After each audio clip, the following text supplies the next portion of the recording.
আকাশ গড়েছ দিয়ে বিশালতা,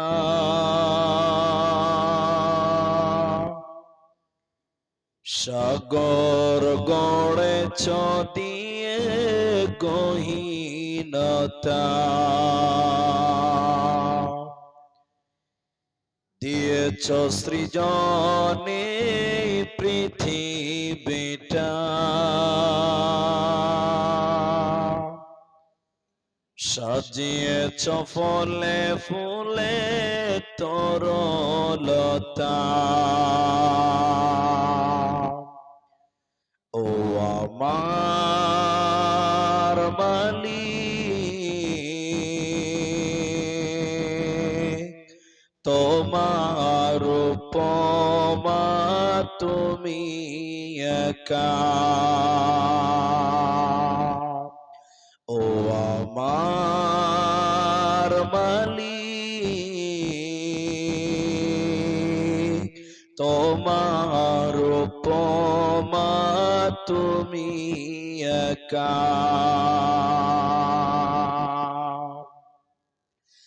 দিয়েছ নদীতে জোয়ার ভাটা,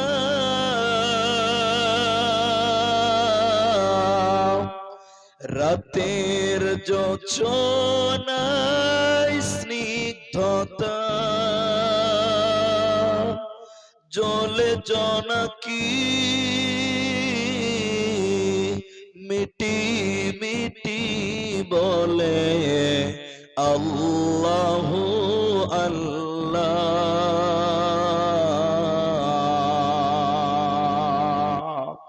ও আমার মালিক, তোমার উপমা তুমি একা। ও আমার মালিক,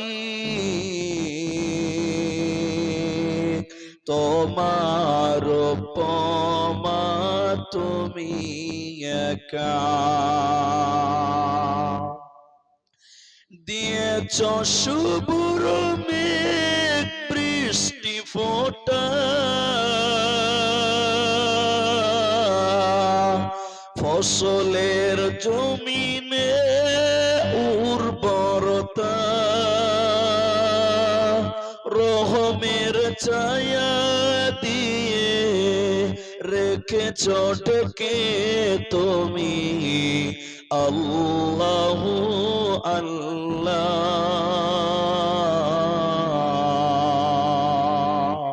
ও আমার মালিক,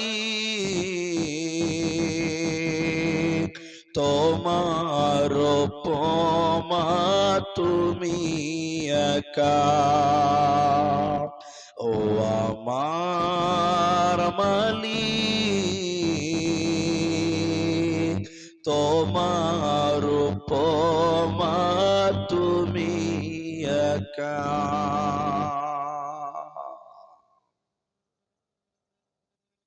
উপস্থিত চলমান সভার যোগ্যতম সভাপতি, স্টেজে ওলামায়ে কেরাম, অতিথিবৃন্দ, আমার সামনে বসে থাকা দিনদার ইমানদার মুমিন ভাই সকল, দোয়ার কান্টারি মুরব্বী সমাজ, স্নেহের কচি কাঁচা, পর্দার অন্তরালে বসে থাকা মুমিনা সলেহা মা ও বোনেরা, প্রাণ প্রিয় দেবীপুর, গঙ্গারামপুর, দক্ষিণ দিনাজপুরবাসী, সর্বাগ্রে সে মহান আল্লাহ তাবারক ওয়া তাআলার প্রশংসা জ্ঞাপন করি যে আল্লাহ তাবারক ওয়া তাআলা আমাদেরকে এক মসজিদ কেন্দ্রিক আয়োজিত মাহফিলে বসিয়ে কোরআন এবং হাদিসের আলোচনা করার, আপনাদের শ্রবণ করার যিনি তৌফিক ইনায়াত করেছেন, সেই মহান মনিবের দরবারে শুকরিয়া আদায় করি। আমরা যতজন পুরুষ মানুষ সশব্দে একবার বলি আলহামদুলিল্লাহ। আপনি মোবাইলের লাইটটা বন্ধ করে ভিডিও করেন। দরুদ ও সালাম বর্ষিত হোক শেরকারে কায়নাত তাজদারে মাদানী নবী কুল শিরোমণি ইমামুল আম্বিয়া নবী মক্কি নবী মাদানী নবী আহমদ নবী মুহাম্মদুর রাসূলুল্লাহ সাল্লাল্লাহু আলাইহি ওয়াসাল্লাম। মহতারাম ভাইও আজিজ ও বুজুর্গ দোস্ত, আমি কোরআনুল কারীম সূরা গাসিয়ার শেষের আয়াত, সূরা হুমাযার প্রথম আয়াত, সহিহ বুখারী থেকে ৭২৮০ নম্বর হাদিসের প্রথম কিছু অংশ আপনাদের সামনে পাঠ করেছি। উল্লেখিত আয়াত এবং হাদিসকে কেন্দ্রবিন্দুর মধ্যে রেখে আপনাদের সামনে এক বিষয় কেন্দ্রিক বক্তব্য রাখব।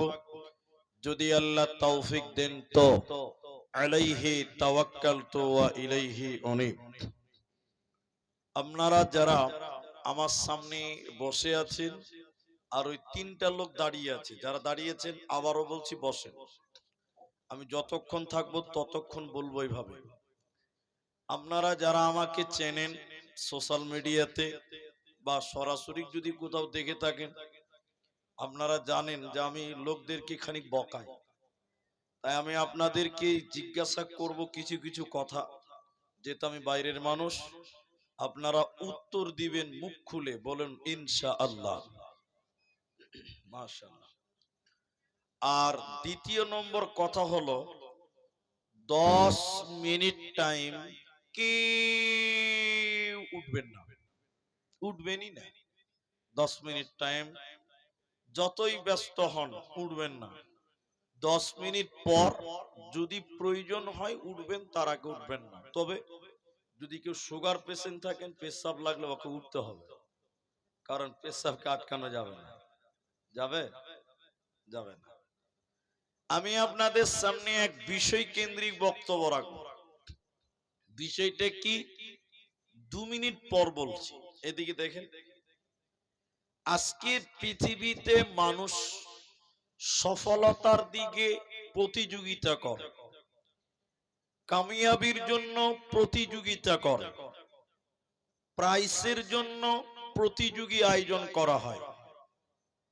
কিন্তু এগুলোকে দুনিয়াতে কামিয়াব বলেন, সাকসেস বলেন, সফল বলেন, যাই বলেন না কেন, যদি মানুষটা কবরে কিয়ামতের দিন সফল বা সাকসেস না হয়, এই দুনিয়ার সফলতা দিয়ে মরার পর কিয়ামতের দিন কোনো লাভ হওয়া, সবাই বলুন, যাবে না। তাহলে প্রকৃত কামিয়াব কে? যে লোকটা কিয়ামতের দিন কামিয়াব হলো, সফল হলো, সাকসেস হলো, সেই হলো প্রকৃত কামিয়াব।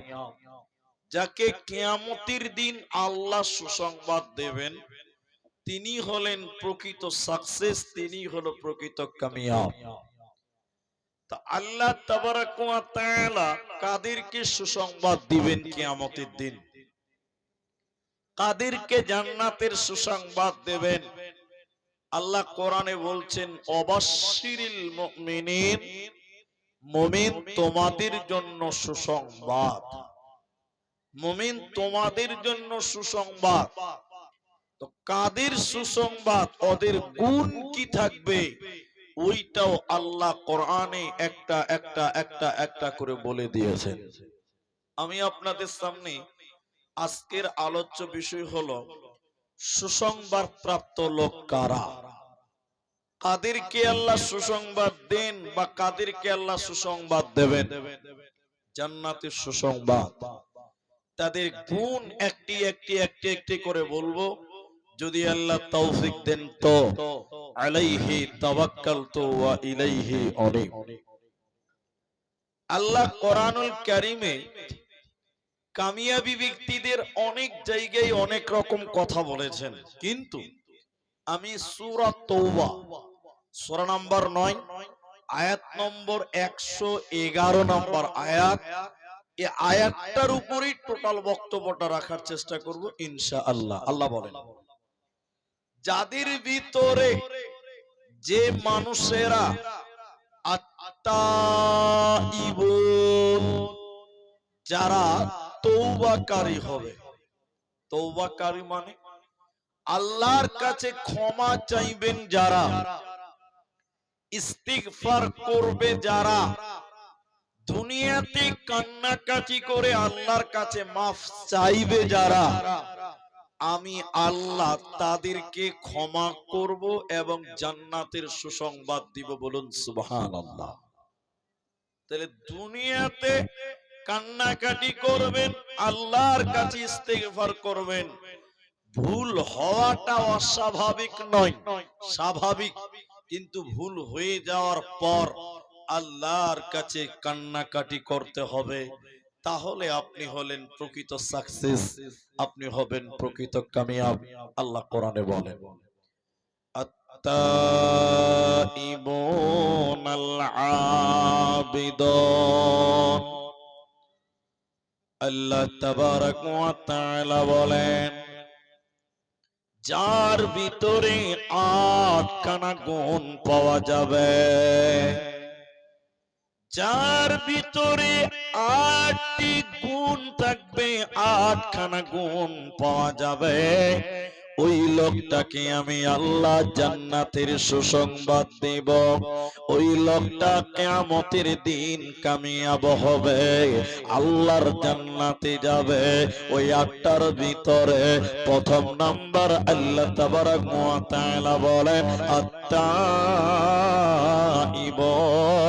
যারা তওবা করনেওয়ালা হবে রে, যারা আমি আল্লাহর কাছে ইস্তিগফার করবে, আমি আল্লাহ তাদের তওবাকে কবুল করব এবং তাদের জান্নাতের সুসংবাদ দেব।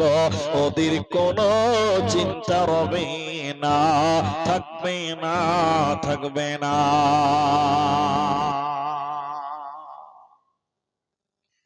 হযরতে আনাস রাদিয়াল্লাহু তাআলা আনহু তিনি বর্ণনা করছেন, শোনেন, কোন মানুষ যখন অঢেল গুনাহ করে, কতটা গুনাহ করলো, কোন মানুষ যদি পৃথিবীর সমপরিমাণ গুনাহ করলো, দুনিয়া বারবার গুনাহ করার পর আল্লাহ গফফার, তিনি ক্ষমা করনেওয়ালা, এই নিয়তে যদি আল্লাহর কাছে ক্ষমা চাই, আল্লাহর কাছে ইস্তিগফার করে মাফ চাই, আল্লাহ তার জীবনের গুনাহকে ক্ষমা করে দেবে। আল্লাহ কারো পরোয়া করেন না। এরপরে নবীজি বললেন, শোনো, তোমার পাপ যদি আসমান পরিমাণ হয়ে যায়, আকাশ পরিমাণ যদি তুমি গুনাহ করো, এরপরে আল্লাহ গফফার, ক্ষমা করনেওয়ালা, এই নিয়তে যদি আল্লাহর কাছে ইস্তিগফার করেন, আল্লাহর কাছে ক্ষমা চান, আল্লাহ আপনার আসমান পরিমাণ গুনাহকেও ক্ষমা করে দেবে। যেহেতু আল্লাহ হলো গফুর, গফফার, ক্ষমা করনেওয়ালা। অতি মুসলমান, গুনাহ হয়ে গেছে, তুমি আল্লাহর কাছে ক্ষমা চাও, তিনি তোমার জীবনের সমস্ত গুনাহকে ক্ষমা করবে।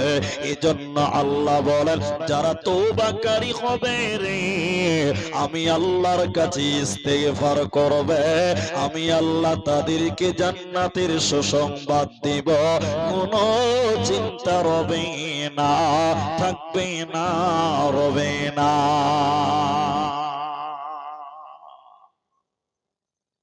এখন আপনাদের দুটি জিনিস বলবো, আমার দিকে তাকান, আমার দিকে তাকিয়ে থাকেন, আপনাদের জিজ্ঞাসা করে বুঝতে পারবেন। আচ্ছা, আল্লাহ তওবা কবুল করবেন, এটা আমরা বুঝলাম, এইটুকু বক্তব্যতে এটুকু বুঝলেন। এবার আপনাকে বলি, একজন দার্শনিক বলছেন, ইসলামিক চিন্তাবিদ গবেষক বলছেন যে আল্লাহ মানুষকে গুনার কারণে জাহান্নাম দেবে না। হাজি, এই দেবীপুরের ভাইয়েরা মায়েরা আমার দিকে দেখেন, একজন ইসলামিক পণ্ডিত বলছেন আল্লাহ মানুষকে গুনার কারণে জাহান্নাম দেবে না।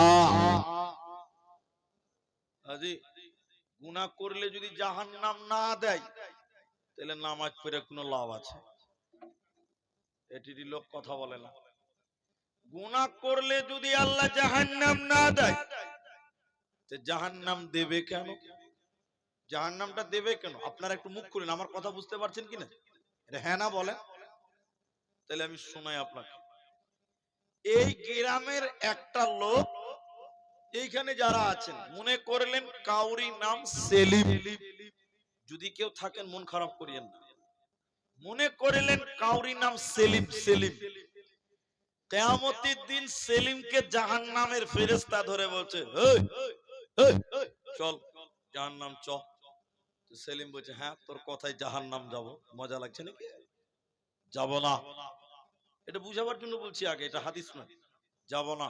তখন ফেরেশতা আল্লাহকে বলছে, আল্লাহ তোমার সেলিম জাহান্নাম যাবে না বলছে। আল্লাহ বলছে, ওই জাহান্নাম গেলি? তখন মনে করলেন আপনারা সবাই নিজেকে সেলিম মনে করেন, 2 মিনিট লেগে মনে করে। তা আল্লাহ যখন বলবে এই জাহান্নাম চ, তখন আপনি কি বলবেন? আল্লাহ কেনে যাব, এটা বলবেন কিনা? হ্যাঁ না বলেন, এটুকু বলবেন তো, আল্লাহ কেনে যাব। এই কেন কথাটা অত্যন্ত জিজ্ঞাসা করবেন। আচ্ছা আমার দিকে দেখেন, তখন যদি আল্লাহ বলে দেয় যে গুনাহ করেছিস তাই জাহান্নাম যা, এ কথা যদি আল্লাহ বলে দেয় তাইলে মানুষের কোনো বিপদ হবে না, বিপদ হবে আল্লাহ। কিন্তু আল্লাহর বিপদ হবে? ধরে বলুন না। বলে কেন? আচ্ছা আল্লাহ যদি বলে যে গুনার কারণে জাহান্নাম যা, তখন আপনি বলবেন আল্লাহ তোমার নাম গফফার, তুমি ক্ষমা করনে ওয়ালা। ক্ষমাকারী কে? আল্লাহ। আল্লাহ তোমার ডিউটি ক্ষমা করা। আর আমরা মানুষ, তোমার নবী বলেছে কুল্লু বানি আদমা খাত্তাউন, বানি আদমের ছেলে মেয়েরা মানুষেরা ভুল করবে। এদিকে দেখেন, আল্লাহ আমার ডিউটি ভুল করা আর তোমার ডিউটি ক্ষমা করা। আল্লাহ আমি গুনাহ করেছি, ভুল করেছি, মানে আমি ডিউটি পালন করেছি। আল্লাহ তোমার ডিউটি ক্ষমা করা, তুমি কেন ডিউটিতে ফাঁকি দিয়েছো বলো? তাহলে বিপদ কার আপনারা বলেন? আল্লাহর বিপদ হবে। বলছে আল্লাহর বিপদ, আল্লাহর বিপদ হবে? আল্লাহ বিপদ হবে না, তাহলে বিপদ কার? কাউরি নয়। এজন্য তিনি বললেন আল্লাহ কোন সময় বলবে না গুনার কারণে জাহান্নাম যা। কেন? যদি গুনার কারণে জাহান্নাম যেতে হয় তাহলে আল্লাহ ডিউটি ক্ষমা করা, ডিউটি পালন করলো না তো আল্লাহ, তাহলে আল্লাহরই উল্টা চাপ সৃষ্টি হবে। তাহলে আল্লাহ বলবে না তোরা গুনার কারণে জাহান্নাম যা, বরং আল্লাহ বলবে বান্দা ওই গুনাহটা আমি আল্লাহর কাছে ক্ষমা না চাওয়ার কারণে তোমরা জাহান্নাম যাও। আমি गफ्फार क्षमा करने वाला, আমি তওবা কবুল करने वाला। আমি তোমাদের বারবার ডেকেছিলাম বান্দা তোমরা আমি আল্লাহর কাছে ক্ষমা চাও, কিন্তু তোমরা আমি আল্লাহর কাছে ক্ষমা চাওনি। এ ক্ষমা না চাওয়ার কারণে আল্লাহ তোমাদেরকে জাহান্নাম দেবে। গুনার কারণে নয়, বরং গুনাহ স্বীকার না করার কারণে জাহান্নাম যাবে। এজন্য মুসলমান আল্লাহ 8টা আমল করনে ওয়ালাকে জান্নাতের সংবাদ দেবে। তার প্রথম নাম্বার হলো তওবাকারী হয়ে যাও, আল্লাহ তোমাদের তওবাকে কবুল করবে।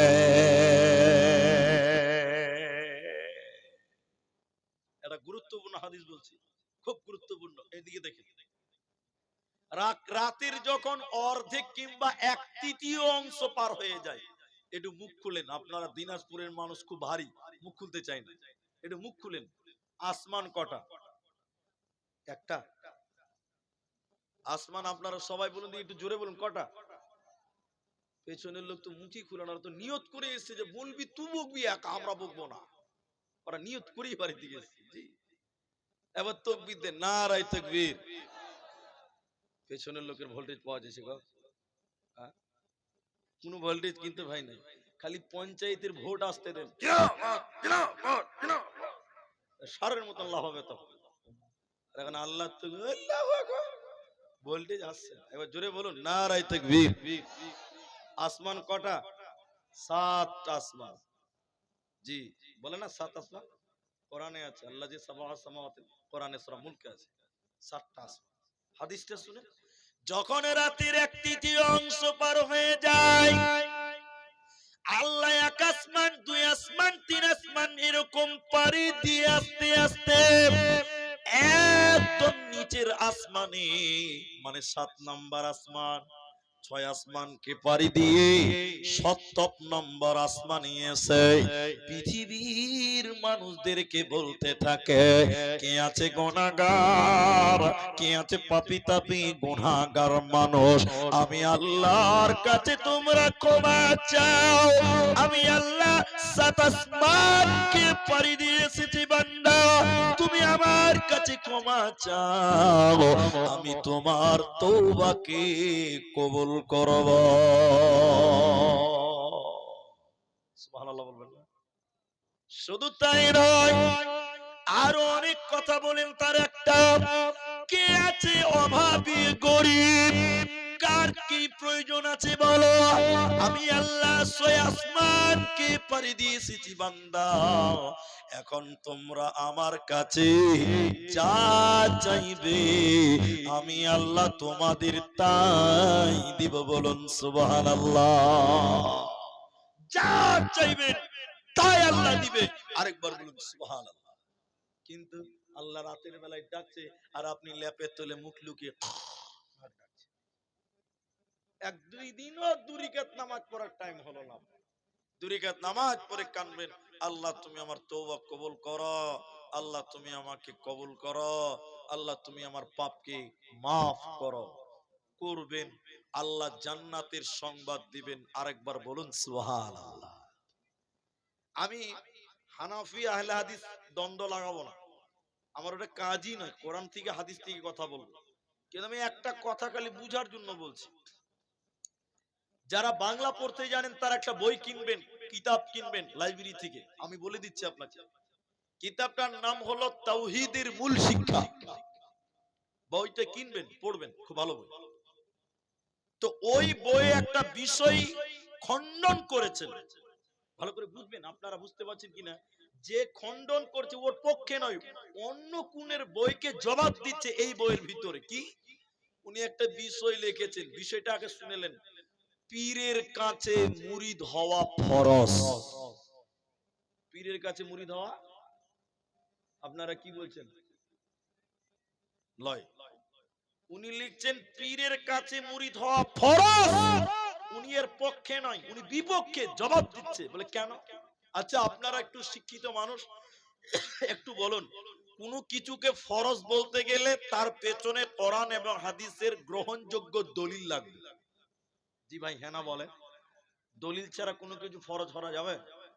তো উনি বলছেন পীরের কাছে মুরিদ হওয়া ফরজ।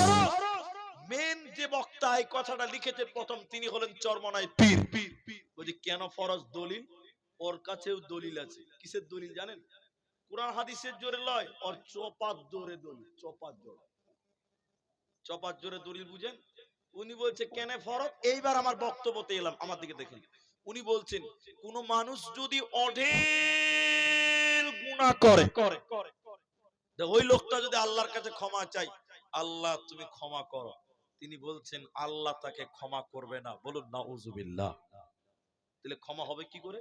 তখন তিনি বলছেন এই লোকটা একটা যোগ্য পীরের কাছে মুরিদ হবে। এই পীর তার মুরিদের জন্য আল্লাহর কাছে কেঁদে কেঁদে বলবেন, আল্লাহ তোমার এই বান্দা আমার মুরিদ গুনাহ করেছে, আল্লাহ তুমি আমার জন্য তাকে ক্ষমা করো, তবে আল্লাহ ক্ষমা করবে, অন্যথায় তাকে ক্ষমা করবে না। বলুন নাউজুবিল্লাহ।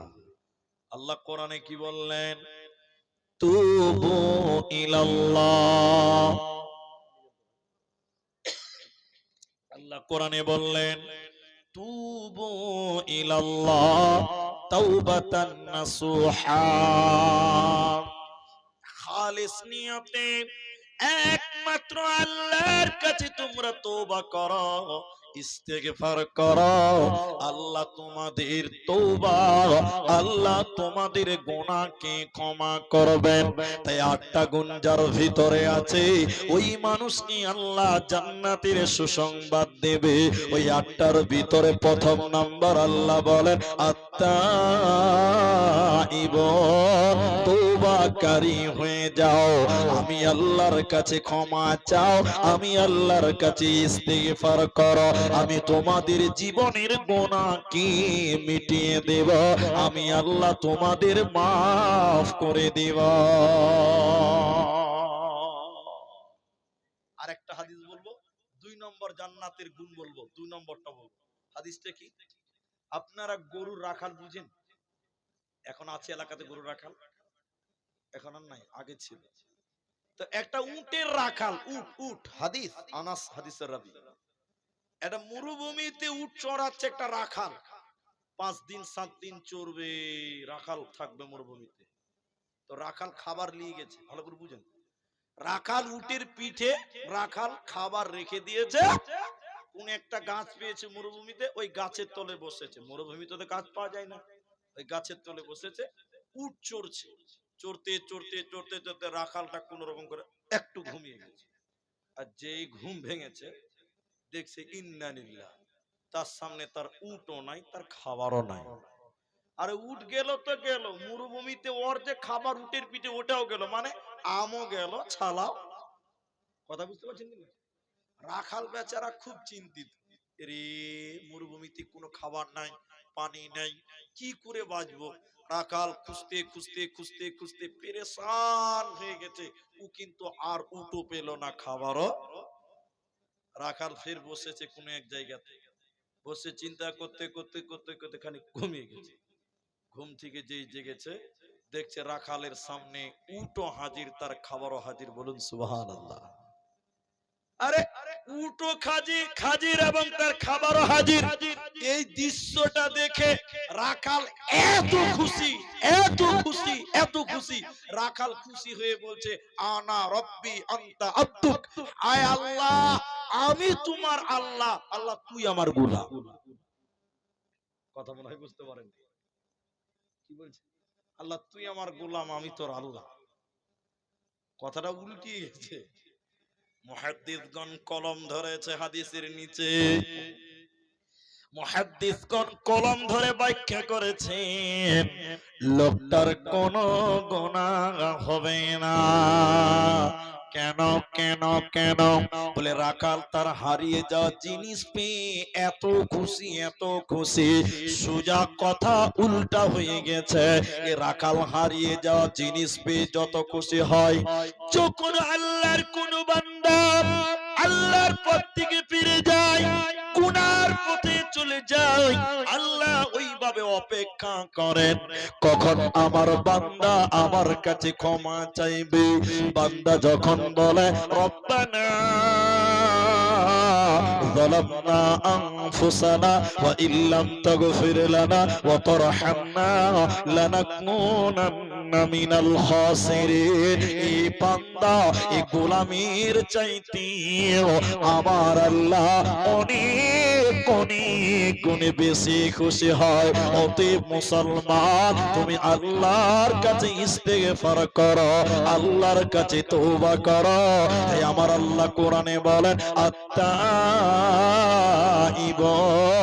যারা তওবাকারী হবে রে আমি আল্লাহ তাদেরকে ক্ষমা করব, আমি আল্লাহ তাদের জান্নাতের সুসংবাদ দিব। ওর কোনো চিন্তা হবে না, থাকবে না, থাকবে না। নাম্বার 2, আল্লাহ আবিদুন, ইবাদতকারী হয়ে যাও। সব মানুষকে আল্লাহ বলছেন যদি জান্নাতে যাবে ইবাদতকারী হয়ে যাও। ইবাদত না করলে আল্লাহর জান্নাত যাওয়া যাবে না।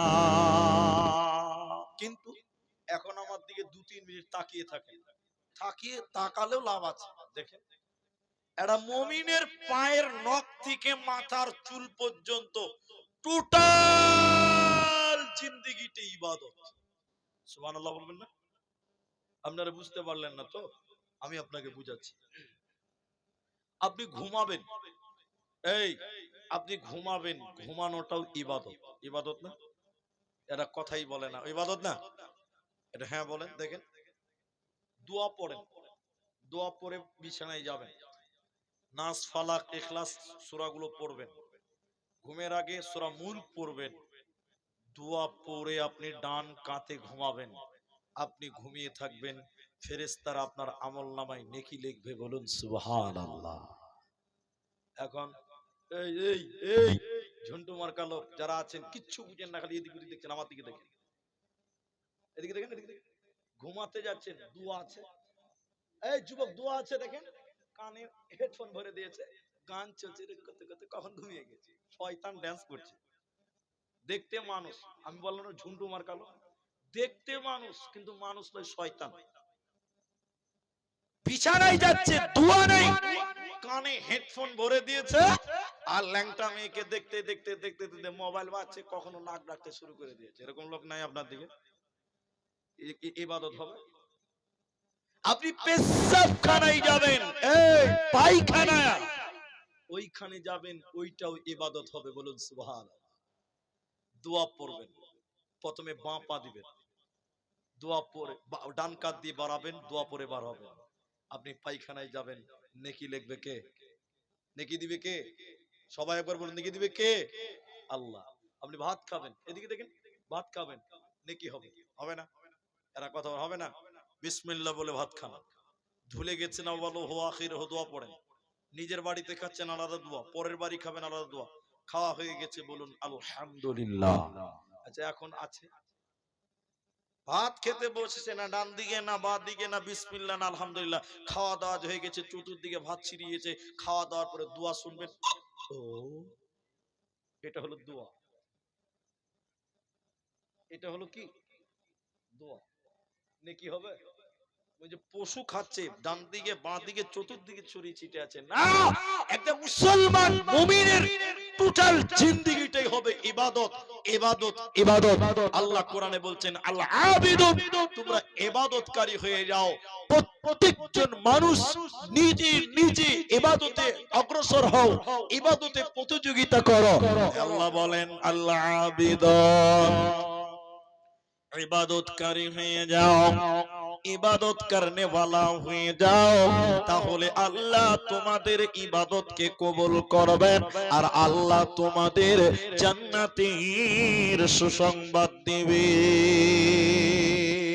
সব ইবাদতের হেডমাস্টারের নাম হলো নামাজ। নামাজ নাই কোন ইবাদতে কোন কাজে আসবে? যারা বলে না আসবে, তাহলে সর্বপ্রথম কি ঠিক করতে হবে? আবার অনেক মানুষ 50 বছর নামাজ পড়ে, তার নামাজই আল্লাহর কাছে পৌঁছায় না। এরকম নামাজ আছে না? দুটা দেখবেন আপনি, আমাকে দেখিয়ে দিতেন, আমি আপনাকে দেখাচ্ছি। দেখেন, এটা ফেরিওয়ালা, ফেরিওয়ালা বুঝেন তো না? হকার, হকার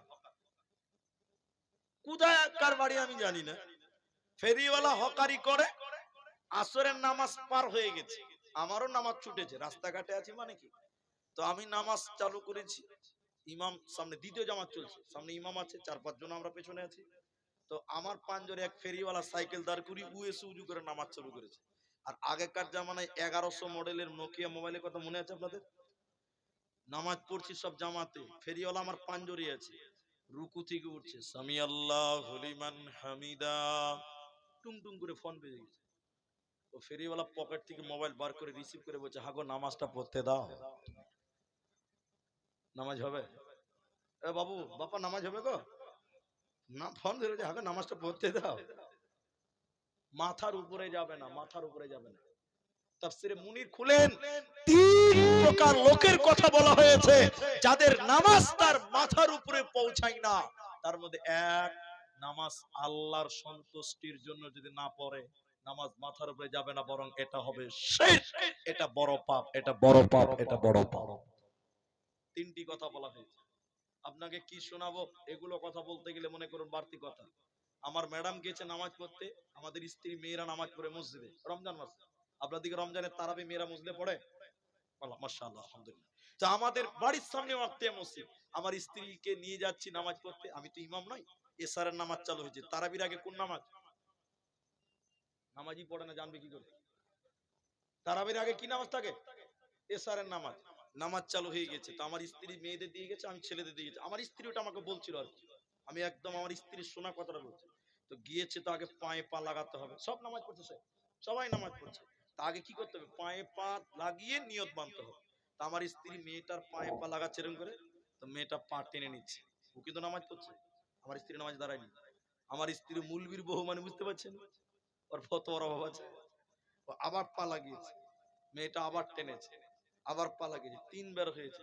তখন আমার স্ত্রী বলছে, এই পায়ে পা লাগাও, এই পায়ে পা লাগাও।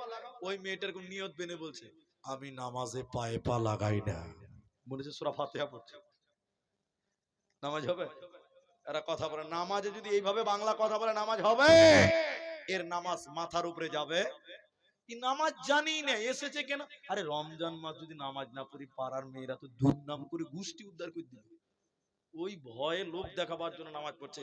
এই ইবাদত মাথার উপরে আল্লাহর কাছে কোনোদিন পৌঁছাবে? নাম্বার 3 শুনিলেন ভাইরা, মায়েরা, বোনেরা, জান্নাতের সুসংবাদ কারা পাবে? কাদেরকে জান্নাতের সুসংবাদ দেওয়া হবে বন্ধুরা? আল্লাহ তাবারাক ওয়া তাআলা বলেন, আল হামিদুন, যারা প্রশংসাকারী হবে, যারা আমি আল্লাহর শুকরিয়া আদায় করবে, যারা আমি আল্লাহর প্রশংসা করবে, আমি আল্লাহ তাদের নিয়ামত বাড়িয়ে দিব, আমি আল্লাহ তাদেরকে জান্নাত দিব। এজন্য মুসলমান শুকরিয়া আদায়কারী হয়ে যাও। মুসলমান না শুকরি করতে পারে না, পারো না, পারবে না। তাই সকলে জোরে একবার আমার সঙ্গে বলেন আলহামদুলিল্লাহ। পেছনের লোক আরেকবার বলেন আলহামদুলিল্লাহ। আল্লাহ বলছেন প্রশংসাকারী হও, আমার প্রশংসা করো। তুমি যদি আমার প্রশংসা করো, আমি তোমাদের নিয়ামত বৃদ্ধি করব। শুধু তাই নয়, আমি তোমাদের জান্নাতের সুসংবাদ দিব। এজন্য মুসলমান যেভাবে থাকো, যেখানে থাকো, শয়নে স্বপনে বলো আলহামদুলিল্লাহ। আমার দিকে দেখে খালি হ্যাঁ না বলেন, বাস। এদিকে দেখবে না কে? এটা লোককে বলছি আসসালামু আলাইকুম। আমার দিকে দেখেন, আসসালামু আলাইকুম চাচা, কেমন আছেন? আছি মোটামুটি। এই মোটামুটির লোক নাই দেখে। আসসালামু আলাইকুম চাচা, কেমন আছেন? আছি বলে স্যার মোটামুটি।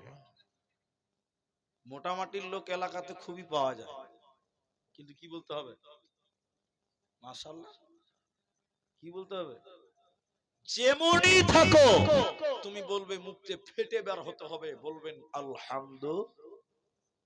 তুমি যেমন থাকো, সর্বপ্রথম প্রশংসা করব কার? আল্লাহ বলছেন, তোমরা আমি আল্লাহর প্রশংসাকারী হয়ে যাও, আমি তোমাদের তোমাদের তোমাদের নিয়ামত বাড়িয়ে দিব। সুখে থাকো চাই দুঃখে থাকো, তুমি সুখের দিনে আলহামদুলিল্লাহ বলো। সূরাটার তাফসীর করতে পারবো না, শুধু আয়াতটা আপনাদেরকে বলছে শুনেলেন। অরাআইতান নাসা ইয়াদখুলুনা ফি দীনিল্লাহ। আল্লাহ বলেন, হে নবী, যখন মক্কা বিজয়ী হয়ে যাবে, তুমি মানুষদেরকে দেখতে পাবে, ইয়াদখুলুনা, তারা দলে দলে দাখিল হতেছে, ফি দীনিল্লাহ, আমি আল্লাহর দ্বীনে তারা দাখিল হতেছে। যখন মক্কা বিজয় হয়ে গেল, মক্কার চতুর্দিক থেকে লোকেরা দল ধরে ধরে মক্কা এসেছিল। শুনলেন তাফসিরে ফাতহুল মাজিদ, ওই জায়গাতে তাফসিরে তিনি লিখেছেন, ঈমান থেকে 700 লোক, কেউ আযান দিতে দিতে, কেউ তাকবীর দিতে দিতে, কেউ কালেমা পড়তে পড়তে মক্কায় এসেছিল, নবীদের হাতে কালেমা পড়ে ঈমান এনেছিল, মুসলমান হয়েছিল। তখন সাহাবীরা কেউ কেউ আনন্দিত হয়ে বলেছিল, আমরা কামিয়াব, আমরা সাকসেস, আমরা সফল, আমরা বিজয়ী হয়েছি, মক্কা বিজয়ী হয়ে গেছে, আমরা আনন্দ করব, বিজয় মিছিল করব, আনন্দ উৎসব করব। আল্লাহ তাবারাক ওয়া তাআলা হুঁশিয়ারি দিয়ে বললেন, না, খবরদার নয়, তোমরা বিজয় মিছিল বার করবে না, তোমরা আনন্দ ফুর্তি করবে না। হে নবী, তুমি বলে দাও, ফাসাব্বিহ বিহামদি, তারা যেন তার রবের প্রশংসা করে, তারা যেন তার রবের তাসবিহ করে, ওয়াস্তাগফিরহ, এবং যেন তারা আল্লাহর কাছে ইস্তিগফার করে। ও তুই মুসলমান, যে আনন্দেই থাকো, যে দুঃখেই থাকো না কেন, তুমি সর্বপ্রথম তোমার আল্লাহর শুকরিয়া আদায় করবে। তাই আমার আল্লাহ বলেন, আলহামিদুন, প্রশংসা করনেওয়ালা হয়ে যাও, সবাই আল্লাহর শুকরিয়া আদায় করো, না শুকরিয়া করা চলবে না, চলবে না। গঙ্গারামপুরে রেল স্টেশন আছে, আছে না? তাহলে একটা জিনিস আপনাদেরকে বুঝাই, যেগুলো রেলের চাকা লোহা না, তারা বলুন লোহা না, ওই রাস্তাতে যে পাড়া আছে, চেল চেল চেল বুঝেন তো, রেল পাটরি বলে, চেল বলে, ওইটাও লোহা। এখন একটা ফকির গঙ্গারামপুরে ভিক্ষা করে স্টেশনে, প্ল্যাটফর্মে, আমার দিকে দেখেন খুব ভালো করে, দেবা দেবা, যে পাচ্ছে দিচ্ছে, না পাচ্ছে না দিচ্ছে।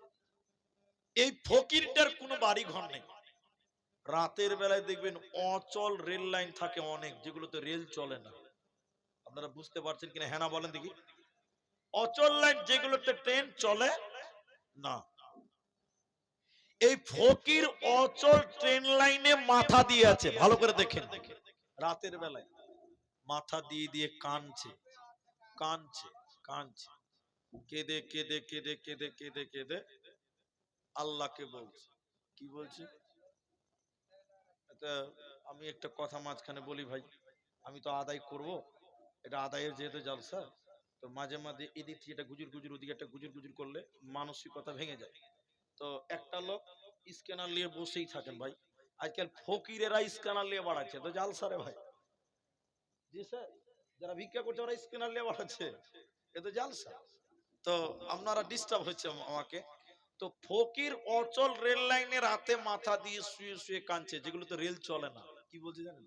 আল্লাহ, আমি কি খারাপ কাজ করেছিলাম আল্লাহ, তুমি আমাকে একটা তিরপালের ঘর দাওনি, টাটির ঘর দাওনি আল্লাহ, অচল রেল লাইনে শুয়ে আছে আল্লাহ। ওই যে গঙ্গারামপুরের 5 তলা বিল্ডিং এ যারা শুয়ে আছে আল্লাহ, ওরা কি ভালো কাজ করেছিল তোমার আল্লাহ, তুমি তাদের এসি 5 তলা 10 তলা বিল্ডিং দিয়েছ আল্লাহ, তোমার ইনসাফ ঠিক নাই, তুমি বেইনসাফি। সবাই বলুন একবার নাউযুবিল্লাহ।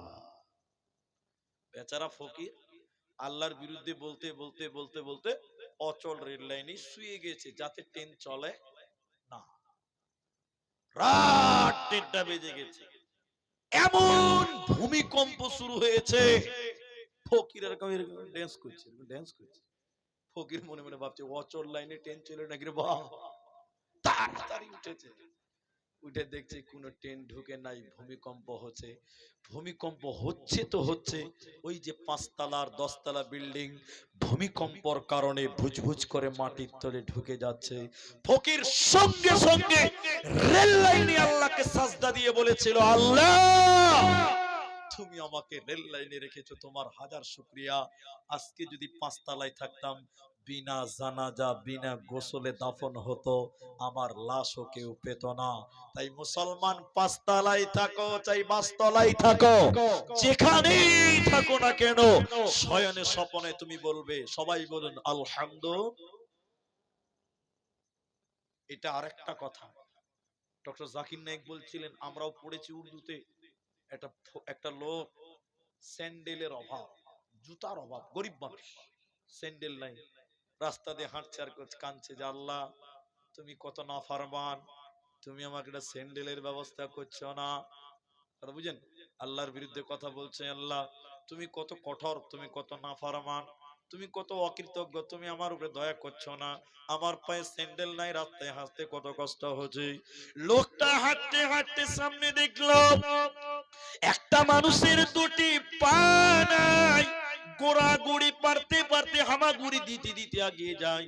লোকটা ভুল বুঝতে পেরেছে, রাস্তাতে সাজদা দিয়ে বলছে, আল্লাহ মাফ করো, তুমি আমাকে স্যান্ডেল দাওনি, তা তো কি হয়েছে, ওই লোককে তো তুমি দুটি পা দাওনি। আল্লাহ, আমার তো দুইখানা পা আছে। এজন্য মুসলমান, গরিব হয়েছেন, বড় লোককে দেখে আল্লাহকে গালি দিবেন না। মনে করবেন আপনার চাইতে গরিব আল্লাহ পৃথিবীতে কাউকে বানিয়েছে, ওর চাইতে আল্লাহ আপনাকে ভালো রেখেছে। এজন্য তুমি যেমন আছো তেমন ঠিক আছো। তাই আমার আল্লাহ বলেন, আলহামিদুন, শুকরিয়া আদায়কারী হয়ে যাও, প্রশংসাকারী হয়ে যাও। মুসলমান, তুমি নাশুকরি করবে না, তুমি আল্লাহর অকৃতজ্ঞ করো হবে না, হবে না, হবে না। যে হালাত যেমন থাকুক। নাম্বার 4, আসাইহুন, এইটা একটু গুরুত্ব দিয়ে বুঝবেন। আল্লাহ বলেন, তোমরা জান্নাতের সুসংবাদ নিবে, তোমরা রোজাদার হয়ে যাও, সিয়াম পালনকারী হয়ে যাও। মুসলমান, কোনদিন জান্নাতি লোক কোনদিন বেরোজাদার হতে পারে না। কিন্তু মুখ খুলেন ভাই, একটু মুখ খুলেন। এখন আপনাদের সমাজে বেরোজাদের সংখ্যা কম না বেশি? বেরোজাদার নাই? আরে এরকম এরকম চেহারা, হাতির মতন দেখতে চেহারা, এত সুন্দর গোলগাটা বডি বিল্ডার, অথচ রোজা রাখে না, এরকম লোক নাই? আবার কিছু কিছু লোক এত বাজে, মানে এত বাজে যেটা না বললেই নয়, ও তো রোজা রাখেই না। যখন মুলবিরা বলে, হাজি ভাই তোমার এত সুন্দর চেহারা, তুমি রোজা করো না, বুঝি বলি সে পেটে খুব গ্যাস নাই। এই গ্যাসের খরিদ্দার রমজান মাসে বেশি হয়ে যায় না ভাই? বাপু, বিচার একদিন হবে, বিচার একদিন হবে। আর কিছু মানুষ আরো বাজে, রোজা রাখে না, মসজিদের পায়খানাতে বসে বসে সুন্নতের বিড়ি টানে। জি বলে, জর্মের মতন খায়, আছে না নাই? ও ভাবছে যে কেউ দেখতে পেল না। ও যে বদমাস, আল্লাহর ঘরে বসে আছিস রে, আল্লাহর এরিয়াতে, আল্লাহর আয়াতের মধ্যে আছিস তুই রে, মসজিদে বসে বসে শোক টান দিচ্ছে, ভাবছে সুন্নতের বিড়ি টানছি আমি। আল্লাহ বলছে, এবার কবরে আয়, রোজাদার হয়ে যাও। হাদিসটা শোনেন, অনেক লম্বা হাদিস, শর্ট করে বলি। নবীজিকে জাহান্নাম দর্শনের জন্য নিয়ে যাচ্ছে।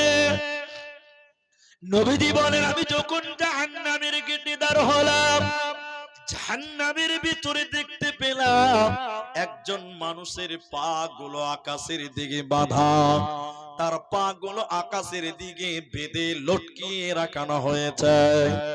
মাথা মুখমণ্ডল যেন মাটির দিকে, মাথা মাটির দিকে, পা আকাশের দিকে। মাথা মাটির দিকে উল্টো করে থাকার কারণে ওদের মুখগুলো, গালগুলো ফেটে ফেটে রক্ত পড়ে, ওদের গালগুলো ফেটে ফেটে ফেটে ফেটে রক্ত পড়ে। নবীজি থাকতে না পেরে বললেন, জিবরাইল, মান হাউলাই, এরা কারা, কিসের কারণে জাহান্নামে উল্টো করে টাঙানো হলো? কেন তাদের পা আকাশের দিকে, কেন তাদের মাথা মুখমণ্ডল মাটির দিকে, কেন তাদের গালগুলো ফেটে ফেটে রক্ত পড়ে? বলো। জিবরাইল আমিন বলেন, ইয়া রাসূলুল্লাহ, দয়ার নবী শুনলেন, এরা কারা? আল্লাহর ওই সমস্ত নাফরমান বান্দারা, আপনার সেই সমস্ত নাফরমান উম্মতেরা যারা সিয়ামের মাস পেয়েছিল, রমজান মাস পেয়েছিল, দিনের বেলায় ইফতারের আগে যারা ইফতার করেছিল, দিনের বেলায় যারা রোজা ছেড়ে দিয়েছিল, আল্লাহর ফরজ রোজা যারা রাখিনি ওই সমস্ত বেরোজাদারের দল, ওদেরকে আল্লাহ জাহান্নামে রাখবে, ওদেরকে জাহান্নামে উল্টো করে রাখা হবে। ওরা আল্লাহর জান্নাতে যাবে না, পাবে না, পাবে না। কি করলি তুই ভবে এসে, মায়া জালে গেলি ফেসে, আজরাইলে সে ধরবে কোসে, কে বাঁচাবে তোর প্রাণ? ওরে মুসলমান তোরা হারাস না ঈমান, ওরে মুসলমান তোরা হারাস না ঈমান। যদি করিস নামাজ রোজা থাকবে না তোর পাপের বোঝা, যদি করিস নামাজ রোজা থাকবে না তোর পাপের বোঝা। মরণকালে পাবি রে তুই জান্নাতি আদান। ওরে মুসলমান তোরা হারাস না ঈমান, ওরে মুসলমান তোরা হারাস না ঈমান। সবাই রমজান মাসের রোজা রাখবো, বলুন ইনশাআল্লাহ। আল্লাহ তুমি কবুল করো, বলুন আল্লাহুম্মা আমিন। বন্ধুরে আমার, তাহলে 1 নাম্বার তওবাকারী হও, 2 নাম্বার ইবাদতকারী হও, 3 নাম্বার শুকরিয়া আদায়কারী হও, 4 নাম্বার রোজাদার হয়ে যাও। কেন? জান্নাতি কোনদিন বেরোজাদার হবে না। নাম্বার 5, আমি 8টা বলবো বন্ধুরে। নাম্বার 5, আর-রাকিউন, রুকুকারী হয়ে যাও। এটার একটা কথাই বললে বুঝে নেবেন, রুকুকারী মানে নামাজি বলা হয়। নামাজি কি বলা হয়েছে? কেন যে আল্লাহ কোরআনে বলেছেন ওয়ারকাউ মা'আর রাকিঈন, ওয়ারকাউ মা'আর রাকিঈন, তোমরা রুকুকারীদের সঙ্গে রুকু করো। তাহলে 5 নাম্বারটা কি? নামাজি হয়ে যাও, রুকুকারী হয়ে যাও। কারণ যে নামাজ আদায় করবে না ও কোনো মতেই জান্নাত যেতে পারবে না। এটা আমার দিকে ভাই অ্যাটেনশন হন। এখন অনেক জায়গাতে দেখতে পাই নামাজ পড়ে না, বড় বড় গরু কুরবানি দেয়। আপনাদের দিকে আছে? বেনামাজির বড় কুরবানি দেখেছেন আপনারা? নামাজ পড়ে না, জলসাতে 10,000 টাকা দান করে, এরকম লোক আপনাদের দিকে মনে হয় নাই? আছে। কিন্তু কি লাভ হবে? আলেমরা বসে আছে, দেখেন বিশ্ব নবী বলছেন আউয়ালু মা ইউহাসাবু বিহিল আবদু ইয়াউমাল কিয়ামা, কিয়ামতের দিন সর্বপ্রথম মানুষকে নামাজের কথা জিজ্ঞাসা করা হবে। এবার আমার দিকে দেখেন, আল্লাহর নবী বলেন কিয়ামতের দিন সর্বপ্রথম নামাজের কথা জিজ্ঞাসা করা হবে। আল্লাহ বলবেন এই এই এই নামাজের হিসাব দে। তখন যদি বলেন আল্লাহ বড় কুরবানি দিয়েছিলাম, এইটার হিসাব আগে লাও, নামাজেরটা খানিক পরে, মানবে? এমন জায়গা ফেরেশতা মারবে, উপায় নাই। আল্লাহ বলবেন আউয়ালু মা ইউহাসাবু বিহিল আবদ, তিরমিজির বর্ণনা নবী বললেন সর্বপ্রথম বলা হবে তুমি নামাজের হিসাবটা দাও। তখন যদি বলেন আল্লাহ জালসাতে 50,000 দিয়েছিলাম, এইটার হিসাব আগে লাও, দেন নামাজের হিসাব খানিক পরে, কি হবে বলেন? এই জাহান্নামের দলে দাঁড়াও, এই এই এক কদম দাঁড়াও, একদম লাইনে দাঁড়া, জাহান্নামে যাবি, কোনো উপায় নাই। তাহলে নামাজ ছাড়া মানুষ কোনোদিন জান্নাত যেতে পারবে না। আল্লাহ 5 নাম্বার বলেন আর-রাকিউন, তোমরা রুকুকারী হয়ে যাও, নামাজি হয়ে যাও। কোরআনে একবার দুবার তিনবার নয়, ডাইরেক্ট 82 জায়গায় 82 বার আল্লাহ বলেছেন তোমরা নামাজ আদায় করো, নামাজ কায়েম করো। কারণ জাহান্নামে যারা যাবে, সূরা মুদাসসিরে বলছে 29 নাম্বার পারা, সূরা মুদাসসিরে দেখবেন 42, 43, 44, 45 5-6টা আয়াত আপনি পড়বেন। জাহান্নামীদেরকে বলা হবে ও জাহান্নামীরা, তোমরা কেন জাহান্নাম গেলে? তোমরা বলো। জাহান্নামীরা কেঁদে কেঁদে কেঁদে কেঁদে 4টা কথা বলবে। 4টা কারণে জাহান্নামীরা চারটার মধ্যে প্রথম নাম্বার ওয়ান, এক নাম্বার জাহান্নামীরা বলবেন ক্বালু লাম নাকু মিনাল মুসাল্লিন, আমরা দুনিয়াতে মুসল্লি ছিলাম না, নামাজ কায়েম করিনি, বেনামাজি ছিলাম, এরই কারণে জাহান্নামী এলাম। অতএব যারা নামাজ কায়েম করবে না ওরা আল্লাহর জান্নাতে যাবে না, পাবে না, পাবে না। এখন আবার কিছু ভদ্রলোক বেরিয়েছে, বুঝে মুনি সাহেব নামাজ না পড়তে পারি, ঈমান ঠিক আছে। হ্যাঁ, নাই, শয়তানের খালাতো ভাই এটা। জি, টাটকা শয়তানের খালাতো ভাই। বলছে নামাজ না পড়তে পারি, ঈমান ঠিক আছে। তোর বুক দিয়ে থাপড়ি মারা যাস, তাও তোর ঈমান থাকলো না। জালসা একটা কাগজ দেন না আমাকে ভাই। নাই জালসার কাগজ, বাদ দেন, ছেড়ে দেন। আমি আমার বেগম মনে আছে, আচ্ছা ছাড়েন। আমি একটা কাগজ নাম একটা উদাহরণ দেবো, সবাই আমার দিকে দেখেন 5টা মিনিট, তারপরে অন্যদিকে তাকাবেন, মানা করবো না, কিন্তু এখন 5টা মিনিট আমার দিকে তাকান, একটা উদাহরণ দেন। ওইটাই দেন না ভাই, আরে এইটাই শুনেলেন। আমি আপনাকে বুঝাবার জন্য বলছি, আমার দিকে দেখতে বলেছি। এরকম একটা কার্ড, কার্ড মানে ভিজিটিং কার্ড এরকম পকেটে আছে, কাকে দিচ্ছি, মাওলানা সাহেবকে দিলাম, মাওলানাকে দিয়ে বলছি যে শেখ আমার বাড়িতে জানুয়ারির 25 তারিখে আপনাদের 4টা লোকের দাওয়াত। তো শেখ এরকম কার্ডটা দেখছে যে এখানে আমার মোবাইল নাম্বার আছে, ভিজিটিং কার্ডে মোবাইল নাম্বার, বাড়ির ঠিকানা, আমার ব্যবসার ঠিকানা, দোকানের ঠিকানা, এগুলো তো থাকবে। এটা হ্যাঁ না বলেন? তো উনি বলছে যে হ্যাঁ এত দূর আসাম, ওখানে কি আর যাওয়া যাবে? ইনি চ্যাংড়া মানুষ, উনি বলছে হ্যাঁ যাওয়া যাবে না মানে, মালদাতে ট্রেন ধরবো গুয়াহাটি, মানে ওর হিসাব আলাদা, চ্যাংড়াদের যা হয় আর কি। তা আমি বলেছি যে কাজ করবেন, আপনারা 5 জন চলে আসেন, গুয়াহাটি ঢোকার আগে আমাকে ফোন করবেন, আমি ড্রাইভার স্টেশনে পাঠিয়ে দেবো, আপনাদের রিসিভ করে নিয়ে আসবেন। আচ্ছা 25 তারিখে দাওয়াত, যেতে হবে 24 তারিখে, একদিন আগে রাতে বেরোতে হবে। কথা বুঝতে পারছেন? আমাদের অনেক দূরের রাস্তা। এবার দেখেন, এরা যখন মালদাতে ট্রেন ধরেছে আমাকে ফোন করছে যে মাওলানা আমরা 5 জন বেরিয়ে গেলাম। হ্যাঁ বেরিয়ে আসে। ইনি বয়স্ক মানুষ, সুবহানাল্লাহ আলহামদুলিল্লাহ বলছে, রাস্তায় কি হবে না হবে, বুড়া মানুষের যা হয়। আর এরা চ্যাংড়া মানুষ, এরা তো পারে পাহাড় দেখবো, চাই বাগান। জি। তো যখন পরের দিন বিকাল 3টায় কামরূপ ঢুকবে গুয়াহাটি, হেড মাওলানা বলছে এই এই আব্দুর রহমান সাহেবকে ফোন করো, ফোন করো, ড্রাইভার পাঠাবে।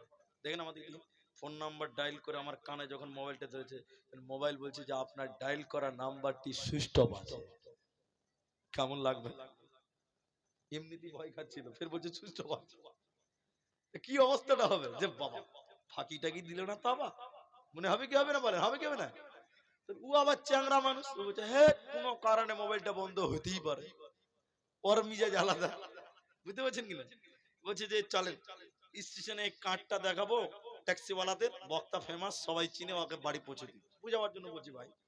এবার ট্যাক্সিওয়ালাকে দিয়েছি যে ভাই আমি মাওলানা এই ভাইয়ের বাড়ি যাবো, একটু নিয়ে যাবেন। ট্যাক্সিওয়ালা বলছে চলেন নিয়ে যাবো, ভাড়া চুক্তা হয়ে গেছে, চলে গেছে। এদিকে দেখেন বাড়িতে যে মাওলানা আব্দুর রহমান সাহেব বাড়িতে আছেন, আমি একটা আলেম মানুষ, বাড়ির ভিতর থেকে বলছে কে? বলে আমরা দক্ষিণ দিনাজপুর থেকে এসেছি। বলে নাই, দোকানে আছে। এখানে আবার দোকানের ঠিকানা আছে। ট্যাক্সিওয়ালাকে বলছে বাপ তাড়াতাড়ি চ ভাই, দোকানে। যেই গাড়ি ঘুরিয়ে দোকানের সামনে গেছে, আল্লাহর কারিশমা, দোকানে শাটার লাগা। কেমন হবে? এবার এরা নির্ঘাত বলছে ফাঁকি হয়ে গেছে, বাস। আবার বাড়ি এসে মারা বাড়ি এলেন, দোকানে আছে, আবার দোকানে আছে, এই দোকান আর মাকান, মাকান আর দোকান, দোকান আর মাকান, এই করে করে জান কয়লা হয়ে গেছে। বুঝলেন কি? এমন সময় জোহরের আজান হচ্ছে, হাইয়া আলাস সালাহ, মেন জায়গায় এলাম। এরা বলছে চলেন, ফাঁকি তো দিয়ে দিয়েছে, নামাজটা পড়েলেই পাইলে পাবো, নাহলে পালাবো। হ্যাঁ, উজু করেছে মুসাফির মানুষ, মসজিদে জামাত চালু হয়ে গেছে। এরা 5 জন যেই নামাজে দাঁড়িয়েছে, মনে মনে দোয়া পড়া বাদ দিয়ে মনে মনে বলছে জীবন আসবো না ভাই, তোরা আসামের কি কইতে দিয়েছে। নামাজ যেই পড়া হয়ে গেছে, মুলবি সাহেবের দিকে, ইমামের দিকে তাকিয়ে দেখছে মাওলানা আব্দুর রহমান নামাজি ইমামের পেছনে নামাজ পড়ে বসে আছে। একজন ইমানদার গবেষক ইসলামিক পণ্ডিত তিনি বললেন শরব জান্নাতি ব্যক্তিকে খুঁজতে গেলে দোকানে মাকানে খুঁজলে হবে না, নামাজের টাইমে জান্নাতি মানুষকে মসজিদে পাওয়া যাবে। অতএব দোকান মাকান খুঁজে কোনো লাভ হবে না। যে মানুষটা জান্নাতি, যে লোকটা কামিয়াব, নামাজের টাইমে দুনিয়ার কোনো জায়গাতে নয়, বরং আল্লাহর হাজিরা দেওয়ার জন্য মসজিদে যাবে। তাই আমার আল্লাহ 5 নাম্বার বলছেন, আর রাকিউন, রুকুকারী হয়ে যাও, নামাজি হয়ে যাও। নামাজ ছাড়া বাঁচার উপায় রবে না, রবে না, রবে না।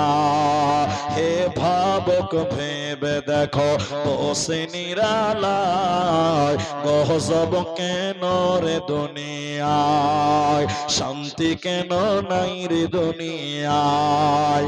নামাজ রোজার ধার ধারে না, সত্য কথা কেউ বলে না। নামাজ রোজার ধার ধারে না, সত্য কথা কেউ বলে না। মিথ্যা আর চুগল করি করিয়া বেড়ায়, গজব কেন রে দুনিয়ায়, শান্তি কেন নাই রে দুনিয়ায়। হে ভাবক ভেবে দেখো, বসে নিরালায় গজব কেন রে দুনিয়ায়। সবাই নামাজ পড়বো বলুন ইনশাআল্লাহ। ইনশাআল্লাহ বললে গুনাহ হবে না ভাই। অনেক লোক ভয়ে ইনশাআল্লাহ বলে না, যে পড়বই না তো ইনশাআল্লাহ বলে লাভ আছে? হ্যাঁ, ইনশাআল্লাহ বললে কোনো গুনাহ হবে না, বরং কাজে বরকত হবে। কি হবে? ইনশাআল্লাহর ব্যাপারে বক্তব্য রাখবো না। আবার যদি আল্লাহ কোনোদিন রুজিতে রাখে বলবো ইনশাআল্লাহ। সেদিন কি আছে ইনশাআল্লাহতে, সেদিন ইনশাআল্লাহর কথা বলবো ইনশাআল্লাহ। তো শুনেলেন আমি যেটা কথা বলছি, তাহলে কটা হলো ভাই? 5টা হলো। নাম্বার 6, আল্লাহ বলেন আস-সাজিদুন, সাজদাকারী হয়ে যাও। সাজদা, সাজদা মানে নামাজ নয়, এটা ভুল বুঝবেন না। শুধু সাজদা মানে নামাজ এখানে বোঝানো হয়নি। অনেক রকম সাজদা পৃথিবীতে আছে। আমি যেটা আপনাকে বলছিলাম, আস-সাজিদুন, সাজদা কাকে করবেন? সবাই বলুন, এক আল্লাহকে বলুন, এক আল্লাহকে। সাজদা কাকে করব? এক আল্লাহকে করব। কেন? নবী বললেন শোনো, মানুষে যদি মানুষকে সাজদা করার অনুমতি দিতাম, প্রত্যেকটা নারীকে বলা হতো তোমরা তোমাদের স্বামীকে সাজদা করো। কিন্তু ইসলামে মানুষে মানুষকে সাজদা করার অনুমতি দেওয়া হয়নি। অতএব সাজদা একমাত্র শুধুমাত্র কাকে? আল্লাহকে। আল্লাহ ছাড়া এই কপাল অন্য কারো সামনে ঝুঁকবে না। বর্তমানে কেউ গাছের তলে, কেউ পাথরের কাছে, যে পাথরে পেশাব করে কুকুরে, ওই পাথরে সাজদা করে হতভাগা কিছু মানুষে। কিন্তু না না, সাজদা একজনকে করব, তিনার নাম আল্লাহ।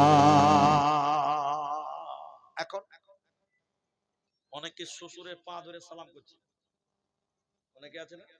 অনেকে আমি দেখেছি মুসলমান শ্বশুরের পায়ে যে একদম সাজদা করছে, আমি নিজে দেখেছি। আপনাকে বলি, বিরক্ত লাগবে, কষ্ট মনে করবেন না।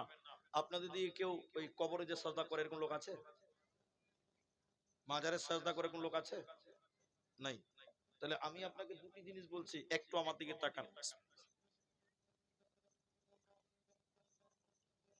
পানি মনে হচ্ছে ডিপ ফ্রিজের পানি ভাই, খুব ঠান্ডা। তো দেখেন, মানুষে মানুষকে সাজদা করা, কিন্তু এখন করছি কিনা বলেন? করছে না। আমি প্রমাণ দিচ্ছি দুটি লেন। যারা গুগল ইউটিউব বুঝেন তারা একবার ইউটিউবে সার্চ করবেন, আমার কথা মিলিয়ে দেখবেন। যদি আমি অন্যায় বলে যাই তো আমাকে ধরবেন। গুগল বা ইউটিউবে সার্চ করবেন গোলাম মঈনুদ্দিন মাইজ ভান্ডারী, গোলাম মঈনুদ্দিন মাইজ ভান্ডারী সার্চ করবেন, আমার কথা মিলিয়ে দেখবেন। এবার তদন্ত করেই দেখেন না, দেখবেন, চেষ্টা করে। এখন দেখেন মানুষেরা ওর পায়ে সাজদা করছে, মেয়েরা যে ওর পায়ে সাজদা করছে, বলুন নাউযুবিল্লাহ। বিশ্বাস করতে সম্ভব, বিশ্বাস করতে কষ্ট হবে। আজকে পৃথিবীর মানুষেরা মুশরিক হয়ে যাচ্ছে ধীরে ধীরে। আমি একজন মানে কথাটা বলতে চেয়েছি কি বলবো কি বলবো না, আমি একজন পীরের নাতি। নাতি বুঝেন? লাতি লাতি, আমি পীরের লাতি। তো আমি পীরের লাতি মানে আমার নানিরা সব হানাফি বলে না, আহলে হাদিস। আপনারা কোনদিন আসাম গিয়েছেন কিনা জানি না, আসামের আহলে হাদিস এখন একটু উন্নত হয়েছে। আগে আহলে হাদিস আমিন বলে, বুকে হাত বাঁধে, রফলে দান করে, অথচ পীর মাজারের ভক্ত। পীর মাজার, এই জন্য মদিনা মানওয়ারা, বর্তমানে মদিনা ইসলামিক বিশ্ববিদ্যালয় যেটা মাদানী টাইটেল দিচ্ছে, ওখানে আসামের ছেলেদের গুরুত্ব বেশি দেওয়া হয়। অনেক কারণ আছে, অনেক কারণ আছে। এটা একটা যে আহলে হাদিস আসামের অনেক পিছিয়ে আছে। আমি যেটা বলছি, তো একজন আমার নানার কথাই বলি, আমার নানাকে বাংলাদেশের মুরিদের এসে সাজদা করছে। ভালো করে বুঝুন কথা। তাহলে আমরা তালবিলিম, আর তালবিলিম কত চালু জানেন তো, ওর এক ডিগ্রি এঙ্গেল আগিয়ে থাকে সবসময়। তালবিলিম মানে বুঝতে পারছেন, চালাক। এবার আমি বলছি না না ছাত্র, না না আপনাকে সাজদা করছে, এটা ঠিক হচ্ছে না। না না তখন আমাকে বলছে, আবে তুই কতদূর পড়েছিস বা? আমি তো লাতি, আমি তো ছোট। আবে কতদূর পড়াশোনা করেছিস বা? তো আমি বক্তা একদম সাইলেন্স হয়ে গেছি। ছাত্র তখন আর কি জানে, তখন বলছে জায়েজ। আমার নানা বলছে জায়েজ। কেমন করে জায়েজ নানা? ওর কাছেও দলিল আছে, হাদিস কোরআনে না চপার জোড়া। জি, ওর কাছেও দলিল আছে। আপনারা মুখ খুলেন, সবটি মানুষ মুখ খুলেন। আমাদের কাবা কটা? কেবলা কটা? একটা। ওরা বলছে কাবা একটা লয় চারটা। কটা? পীর কাবা, দিল কাবা, বক্তা কাবা, মোরা কাবা, কাবা হলো চার কাবা রে বাবা। আরো আছে শোনাবো, শরীয়ত, তরিকত, হাকিকত, তান্ত্রিক, তামাসিক, বাজাজিক, যান্ত্রিক, এই করে করে মারফাতের লাইন আছে আটটা। শরীয়তে আছে কটা? বলুন বলুন। জায়েজ। কেমন করে জায়েজ? আমার দিকে দেখেন, যুক্তি দেখেন। এই যে লাইটটা জ্বলছে, এই লাইটের কারেন্ট আছে নাই? এখানে যদি কেউ হাত দেয় বাজবে? আর এই কারেন্ট কোথা থেকে এসে? রাস্তা থেকে এসে। রাস্তার ধারে যদি কেউ হাত দেয় তারে বাজবে? ওখানে যা পাওয়ার আছে এখানেও তাই পাওয়ার আছে। আমার নানা বলছে জায়েজ। কি করে জায়েজ? লাতি শোনো, জায়েজ কেমন করে? পীর সাহেব জিকির করছে, আমার দিকে দেখেন, জিকির করছে। এদিকে একটা লোক, এদিকে একটা লোক জিকির করছে, আল্লাহ আল্লাহ আল্লাহ আল্লাহ। মানে বড় থেকে আস্তে আস্তে কি হবে? আর দুদিকে দুটো বডিগার্ড আছে, মাঝে মাঝে খালি বলবে আইহারে, তাল দিবে আইহারে। এই আস্তে আস্তে হতে হতে যখন ছোট হয়ে যায়, দুদিকের লোক তখন বলে ও পীরের মুরিদেরা, এই মাত্র পীর সাহেব আল্লাহর জিকির করছিল, আল্লাহর জিকির করতে করতে পীর সাহেবের দিল এবং আল্লাহর সঙ্গে লেগে গেছে মুরাকাবা। কি কাবা এটা? মুরাকাবা। এখন আল্লাহকে সাজদা করা, পীরকে সাজদা করা বারাবার। বলে কেমন? রাস্তার তারে হাত দেওয়া, ওখান থেকে কারেন্ট নিয়েছে এখানে হাত দেওয়া, যেমন বারাবার। এখন পীর বাবা আল্লাহ জিকির করছিল, জিকির করতে করতে মুরাকাবাতে চলে গেছে। এখন আল্লাহকে সাজদা করা, পীর বাবাকে সাজদা করা বারাবার, আল্লাহর সঙ্গে কানেক্ট লেগে গেছে। তাই তারা বলে পীরকে সাজদা করা, আল্লাহকে সাজদা করা বারাবার। এই বলে মানুষকে সাজদা করালো, মানুষের ঈমানকে লুটে নিল, মুশরিক বানিয়ে দিল। আমার আল্লাহ বলেন না না না না না। 6 নাম্বার শুনে নাও, আসাজিদ, একমাত্র আমি আল্লাহকে সাজদা করবে, অন্য কাউকে সাজদা করা যাবে না, চলবে না। এইখানে কেউ হাজী সাহেব আছেন? হাজী সাহেব এই এলাকায় কোন হাজী সাহেব আছেন? একটাও নাই গো। দোয়া করে যে আল্লাহ যেন এই এলাকাতে হাজী বলে কাউকে কবুল করে নাই, বলুন আল্লাহুম্মা। আগামীতে হাজী দরকার আছে ভাই। এই যে আমি যে কথা বলছি, পৃথিবীর মাজারে যে কবরটা আছে, যিনি মারা গেছে তার কোনো দোষ নাই, তাকে সম্মান করি, শ্রদ্ধা করি, ভালোবাসি, আল্লাহ যেন তাকে মাফ করে। কিন্তু উপরে যারা বদমাশি করছেন, তাকে সাজদা করছেন, তাদের উপায় কি হবে? তাদেরকে বলি, এই কবরে যিনি আছে তাকে যদি বড় পীর বলে সাজদা করা যায়, পৃথিবীর বুকে সবচেয়ে বড় পীরের নাম হলো নবী মুহাম্মদুর রাসূলুল্লাহ। কোনদিন মসজিদে নববীতে নবীর কবরে সাজদা দিতে দেখেছেন কাউকে? ছবিতে হাজি তো নাই যে জিজ্ঞাসা করুন, আপনাদেরকে বলছি, কোনদিন ভিডিওতে দেখেছেন নবীর রওজাতে বা নবীর কবরে যে কেউ সাজদা করছে? তাহলে পৃথিবীতে কোন মাজারে, কোন কবরে সাজদা করা যাবে?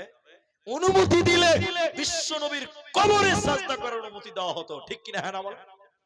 কবরে যদি চাদর চড়ানো যায় হতো, নবীজির কবরে মোটা চাদর মানে সোনার চাদর চাপানো হতো, ঠিক বললাম না ভাই? বন্ধুরে আমার, তাহলে কয়টা হলো? 6টা হলো।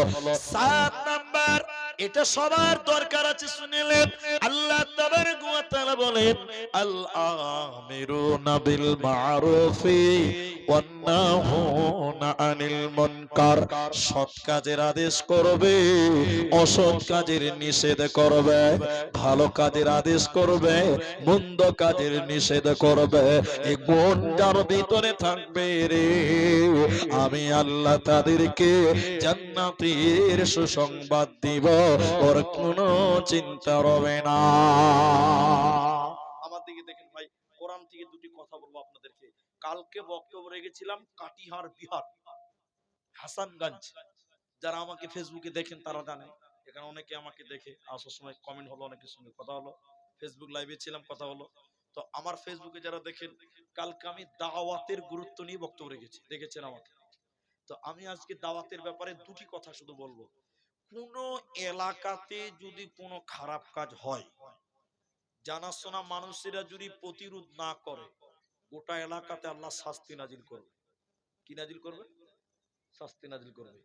আর ফিকহি মাসালা শুনবেন, ফকিহদের কথা শুনবেন, তাহলে শুনেন, বলছে কোন এলাকায় কোন মানুষ যদি বিনা দাওয়াতে, বিনা কালেমাতে মারা যায়, তার কাছে কেউ দাওয়াত নিয়ে যায়নি, বিনা দাওয়াতে মারা গেছে, তো বলছে ও যে গুনাহ দুনিয়াতে করেছে, ওই এলাকার যত জানাশোনা মানুষ ছিল, ওদের আমলনামায় তার গুনাহকে চাপিয়ে দেওয়া হবে। এটা ফকিহদের ফতোয়া। কেন? তোমরা তার কাছে দাওয়াত নিয়ে গেলে না কেন? জানেনি বলে ইসলাম কবুল করতে পারেনি, সঠিকটা জানেনি, এই জন্য জান্নেওয়ালাদের বিপদ হবে। এই জন্য দিনের কাজ করতে হবে। কি কাজ? মানুষদেরকে ভালো কাজের কথা বলতে। কোরআন থেকে বলছে, আল্লাহ কি বলছেন? ওয়ালতাকুম মিনকুম আল্লাহ কোরআনে কি বলছে শুনে নাও, ওয়ালাকাদ বাআতনা ফি কুল্লি উম্মাতির রাসূলান আনি ইবুদুল্লাহ ওয়াজতানিবুত তাগুত। আল্লাহ বলেন, যুগে যুগে কানে কানে আমি নবী এবং রাসূল পাঠিয়েছিলাম। কেন কেন কেন? আনি ইবুদুল্লাহ, আল্লাহর ইবাদতের কথা বলবে, শয়তানি কাজ থেকে বাধা প্রদান করবে। নবী আর আসবে না, নবীদের সিলসিলা বন্ধ হয়ে গেছে। এখন গঙ্গারামপুর, দেবীপুর ভারতের মুসলমান, বিশ্বের মুসলমানদের এই দায়িত্ব চেপে গেছে তাদের উপরে। নবীদের কাজটা আপনার উম্মতদের জন্য। এবার আল্লাহ কোরআনে বলছেন কি শুনে নাও, আল্লাহ কোরআনে কি বলছে শুনে নাও, তোমাদের ভিতরে এমন একটি দল থাকা দরকার, তোমাদের ভিতরে এমন একটি গ্রুপ থাকা দরকার, যে দলের লোকেরা মানুষদেরকে ভালো কাজের আদেশ করবে, মন্দ কাজের নিষেধ করবে। এরকম একটা দল তোমাদের মধ্যে থাকা চাই। জান্নাতি সুসংবাদ যারা নিবে, তাদের ব্যাপারে আল্লাহ বলছেন, আল আমিরুনা বিল মারুফি ওয়ান নাহুনা আনিল মুনকার। সৎ কাজের আদেশ করবে আর অসৎ কাজের তোমরা নিষেধ করবে, তাহলে আল্লাহ তোমাদেরকে জান্নাতের সুসংবাদ দেবে, তোমাদের কোনো চিন্তা থাকবে না। 1 মিনিট আমার দিকে টেনশন, এদিকে। এখন মানুষ ভালো কাজের আদেশ করে, কিন্তু মন্দ কাজের বাধা দিতে সাহস পায় না। আমি ঠিক বললাম কিনা? হ্যাঁ না বলবেন তো? ভালো কাজের আদেশ অনেকেই করে, কি হয়েছে? কি বাবা? তো ভালো কাজের আদেশ অনেকেই করে, কিন্তু মন্দ কাজের বাধা দিতে সাহস পায় না। প্রমাণ নেবেন? মসজিদ ইমাম কি আপনি? ইনি ইমাম। তো যিনি ছিলেন উনি তো চলে গেলেন। তো আমি যেটা বলছি শুনুন, আসরের নামাজ হয়েছে, আমাদেরকে দেখেন মসজিদ কোথায় আছে? ওখানে নদীর ধারে কয়েকটা ছেলে ডিজে গান বাজাচ্ছে, ডিজে গান আর মদ খাচ্ছে। ডিজে গান আর কি করছে বললাম? মুসলিম ছেলেরা আসরের নামাজ পড়ে ইমাম সাহেব মসজিদ থেকে বাড়াচ্ছে, এইরকম বয়স্ক মানুষ, 80 বছর বয়স, 75-60 বছর বয়স, ইমাম সাহেব বলছে, বাপজি চলেন, ছেলেরা মদ খাচ্ছে, গান বাজাচ্ছে, চলেন একবার মানা করব। আপনারা করতে হবে না, আপনারা আমার সাথে থাকেন, আপনারা আমার সাথে থাকেন। ওকে বসো, ওকে বসো। আপনারা আমার সাথে থাকেন, আমি ইমাম, আমি মানা করব। কথা ভালো করে বুঝেন। এই বুড়া মানুষগুলো কি বুঝে জানেন? হ্যাঁ বলি স্যার, খানো কা ঝামেলা করাই হবে, শুনবে না। আমি ঠিক বললাম কিনা? হ্যাঁ না বলে। মুলি সাহেব বলছে আপনাদের বলতে হবে না, খালি আমার সাথে চলেন, আমি গিয়ে ওদেরকে মানা করি, পাপ চলছে গ্রামে। কি দরকার, খানা কাজ ঝামেলা হবে, শুনবেন, আস্তে করে বলে দিল। মানে গলাতে কোনো পাওয়ার। মসজিদের বারান্দাতেই বুড়া দাঁড়িয়ে আছে, এমন সময় পোতা দৌড়তে দৌড়তে এসে বলছে, দাদু তোমার বেগুনের ভয়ে জমিরুলের বকরি ঢুকেছে। বলে কোন শালাবে, দেখছি ওকে কি করা দিচ্ছে, দেখছি। হ্যাঁ, আমি ঠিক বললাম না ভুল বললাম বলেন? দিনের ব্যাপারে গলাতে ভোল্টেজ নেই, যেই বলে যে তোমার বেগুনের ভয়ে জমিরুলের ছাগল ঢুকেছে, দেখছি বে কোন শালা আছে, দেখছি। আর পাওয়ার 5G স্পিড চলে আসছে তখন। আর দিনের ব্যাপারে কি দরকার, খানা কাজ ঝামেলা হবে, এটাই বাস্তবতা। ঠিক বললাম না ভাই? এরা একটু হ্যাঁ না বলে না? আল্লাহ ওইটাই বলছে না, তোমাদের জান্নাতে যেতে গেলে দুইটি কাজ করতে হবে। এক, মানুষদেরকে ভালো কাজের কথা বলো। 2 নাম্বার, মানুষদেরকে মন্দ কাজের বাধা দাও। একটি হাদিস বলে 8 নাম্বারটা বলবো। আপনাদের বিরক্ত লাগছে নাকি বাবা? বিরক্ত লাগে না তো? বসেন। হাদিসটা কি? আপনাদের এই নদীতে পানি আছে কোনো না? দুতলা পানির জাহাজ দেখেছেন? দুতলা দেখেছেন? হাদিসটির রাবি বলি, এটা বাংলা কথা নয়। হাদিসের রাবি হযরতে নুমান বিন বাশির রাদিয়াল্লাহু তাআলা আনহু। দেখেন এদিকে দেখেন, দুতলা পানির জাহাজ সমুদ্রে চলছে, রাসূলুল্লাহ উদাহরণ দিচ্ছে। নিচতলায় কোনো খাবার নাই, খাবার আছে উপরতলায়, ক্যান্টিন ক্যান্টিন।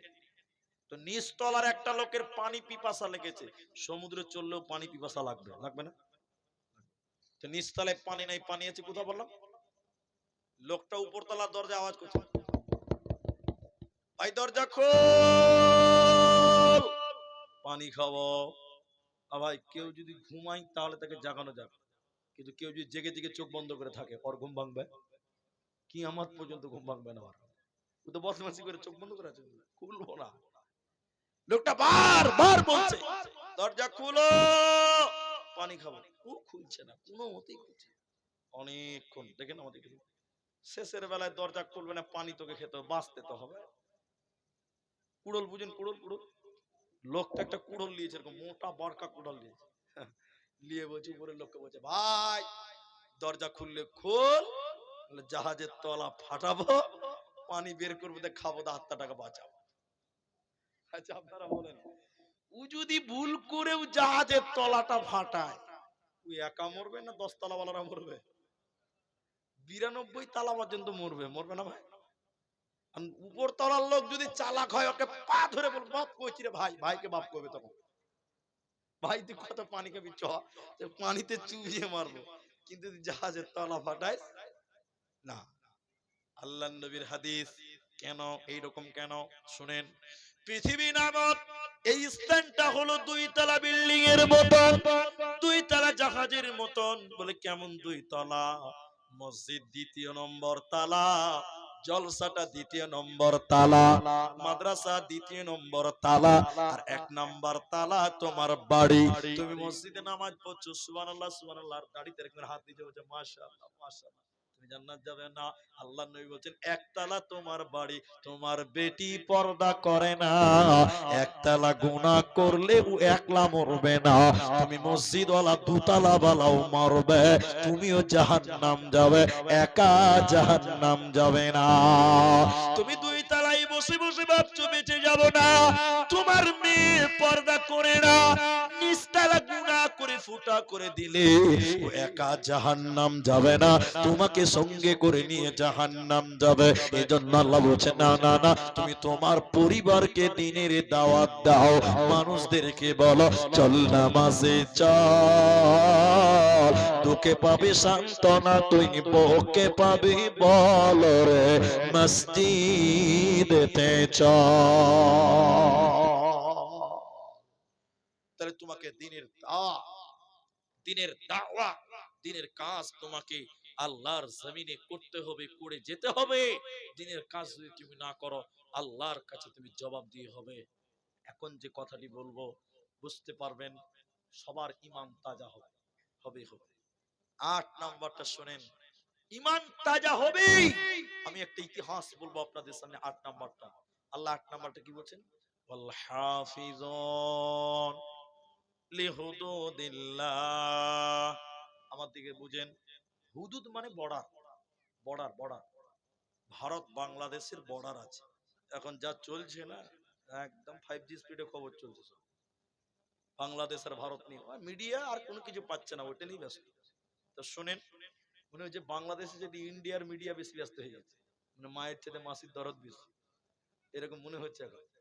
তা শোনেন, আল্লাহ হুদুদ বলতে বর্ডার, হুদুদ বলতে কি বলে, এই গ্রামটা আছে দেবীপুর, তাই তো?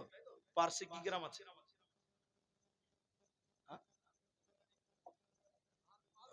আচ্ছা, যাই হোক, এই গ্রামের মৌজাতে একটা দাগ আছে, আছে না?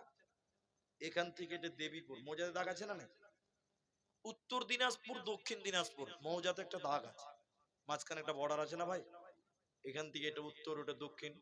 মালদা ডিস্ট্রিক্টের একটা বর্ডার আছে, পশ্চিমবঙ্গ বিহারের একটা বর্ডার আছে, ভারত বাংলাদেশের বর্ডার আছে। এরকম এই বর্ডার গুলোকে বলা হয় হুদুদ। ইসলামের একটা বর্ডার আছে, ওই বর্ডার ভিতরে যে থাকবে সে মুসলিম। যে বর্ডার থেকে বেরিয়ে যাবে, ও আর নিজেকে মুসলিম বলে চিল্লিয়ে মারা গেলেও মুসলিম বলতে পারবে না। আল্লাহ নাম্বারটা বললেন, শোনো, ওয়াল হাফিযুনা লিহুদুদিল্লাহ, যারা আল্লাহর হুদুদকে রক্ষা করবে। আমার আল্লাহ বলে, ইসলামকে যারা রক্ষা করবে ওদেরকে আমি আল্লাহ জান্নাতের সুসংবাদ দিব। একদিন ইশারের নামাজের পর ঘটনাটা শুনেন বোনেরা, বেটিরা, মায়েরা, কান করে শুনেন যুবক জওয়ানেরা। ইশারের নামাজের পর মসজিদে নববীতে নবী দাঁড়িয়ে গেলেন, দাঁড়িয়ে বললেন, এ সাহাবীরা তোমরা মসজিদে বসে যাও, বসে যাও, কেউ উঠবে না।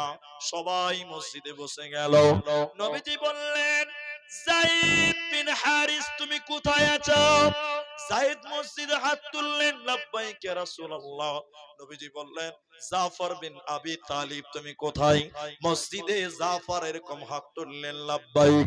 তিন নাম্বার নবী বললেন, আরে আব্দুল্লাহ বিন রাওয়াহা তুমি কোথায় আছো? তিনি এরকম লাব্বাইক দিয়ে হাত তুললেন। শুনলেন আল্লাহর নবী বললেন, ইসলামকে বাঁচাবার জন্য, দ্বীনকে বাঁচাবার জন্য, কোরআনকে বাঁচাবার জন্য যুদ্ধে যেতে হবে, মুতার যুদ্ধ। এই যুদ্ধের তিনজন সেনাপতি কমান্ডার আমি বানালাম। এক নাম্বার যায়েদ, দুই নাম্বার জাফর, তিন নাম্বার আব্দুল্লাহ।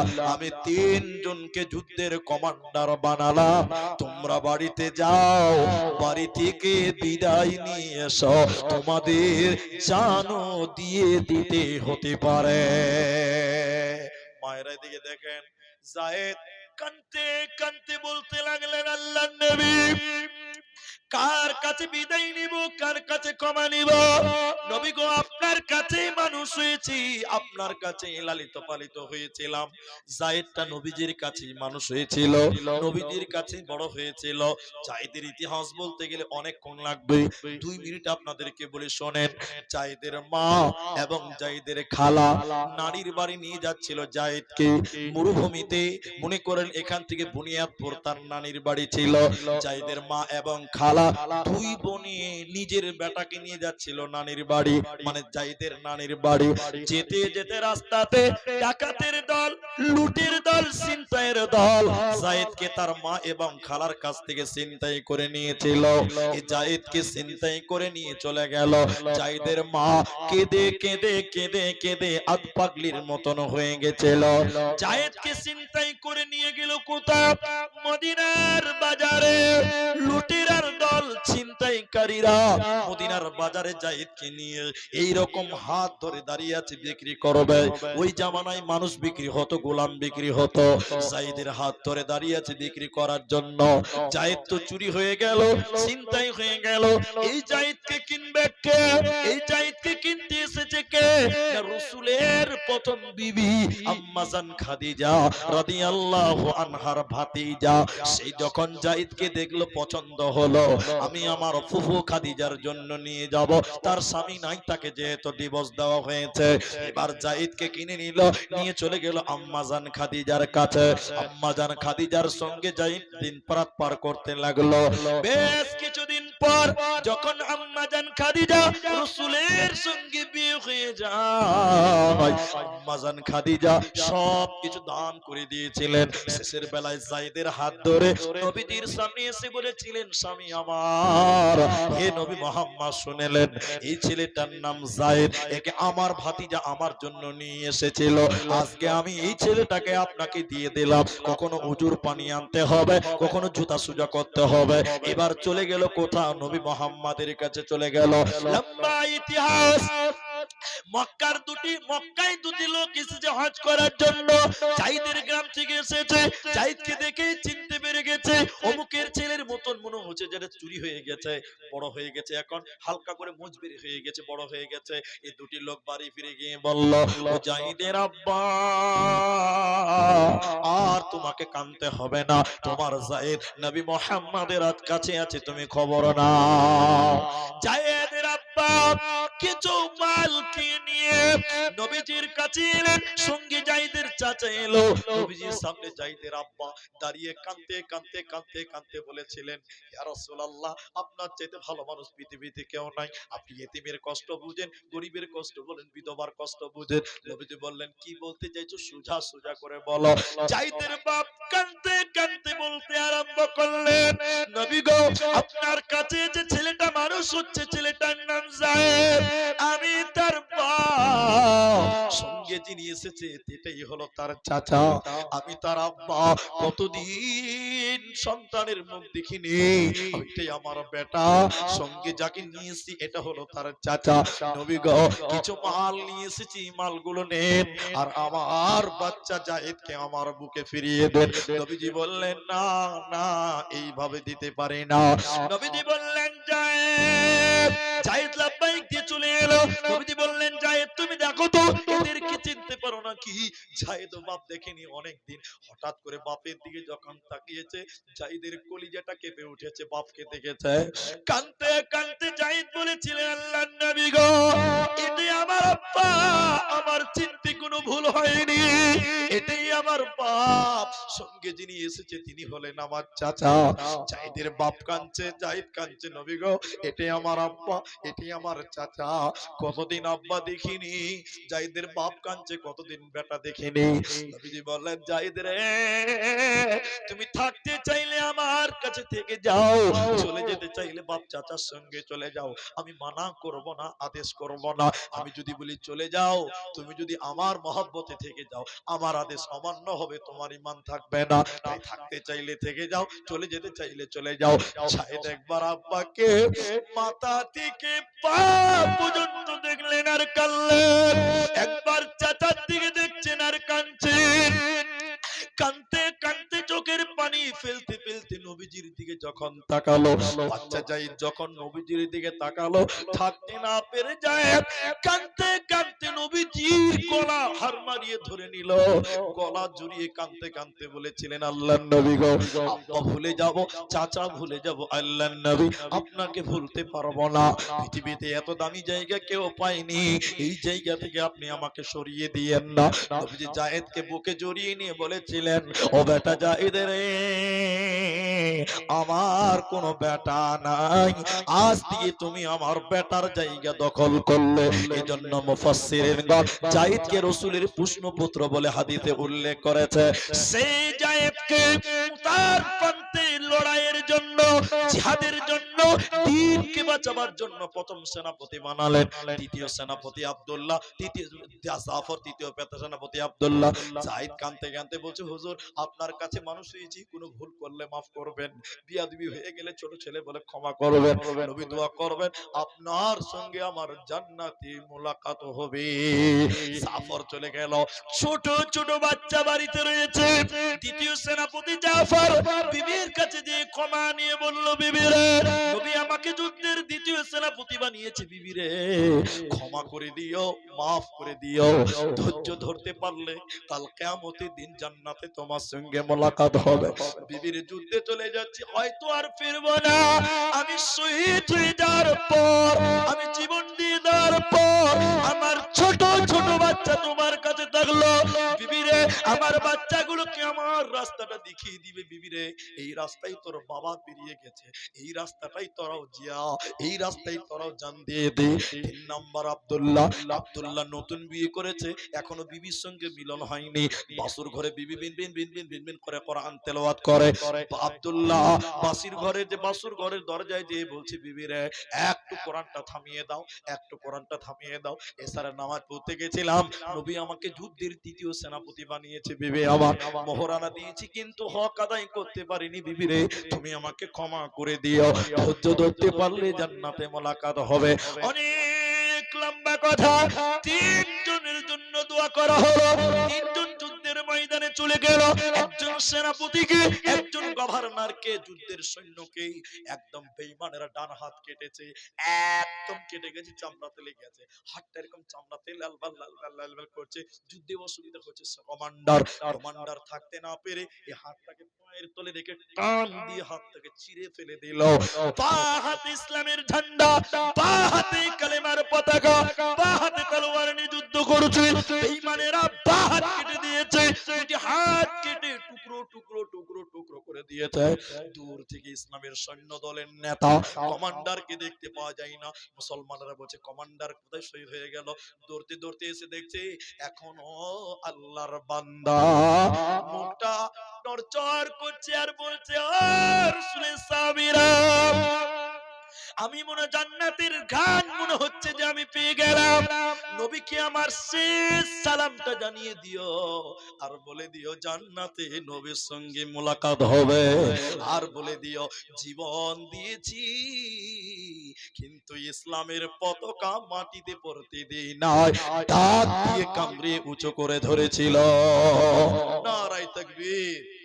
দাঁত দিয়ে কামড়ে ইসলামের পতাকা, কালেমার পতাকা উত্তোলন করে রেখেছে। বলেছিল বলে দিও নবীকে জীবন দিয়েছি, ইসলামের পতাকা মাটিতে পড়তে দেইনি। এরা ইসলামকে রক্ষার জন্য তারা জীবন পর্যন্ত বিলিয়ে দিয়েছে।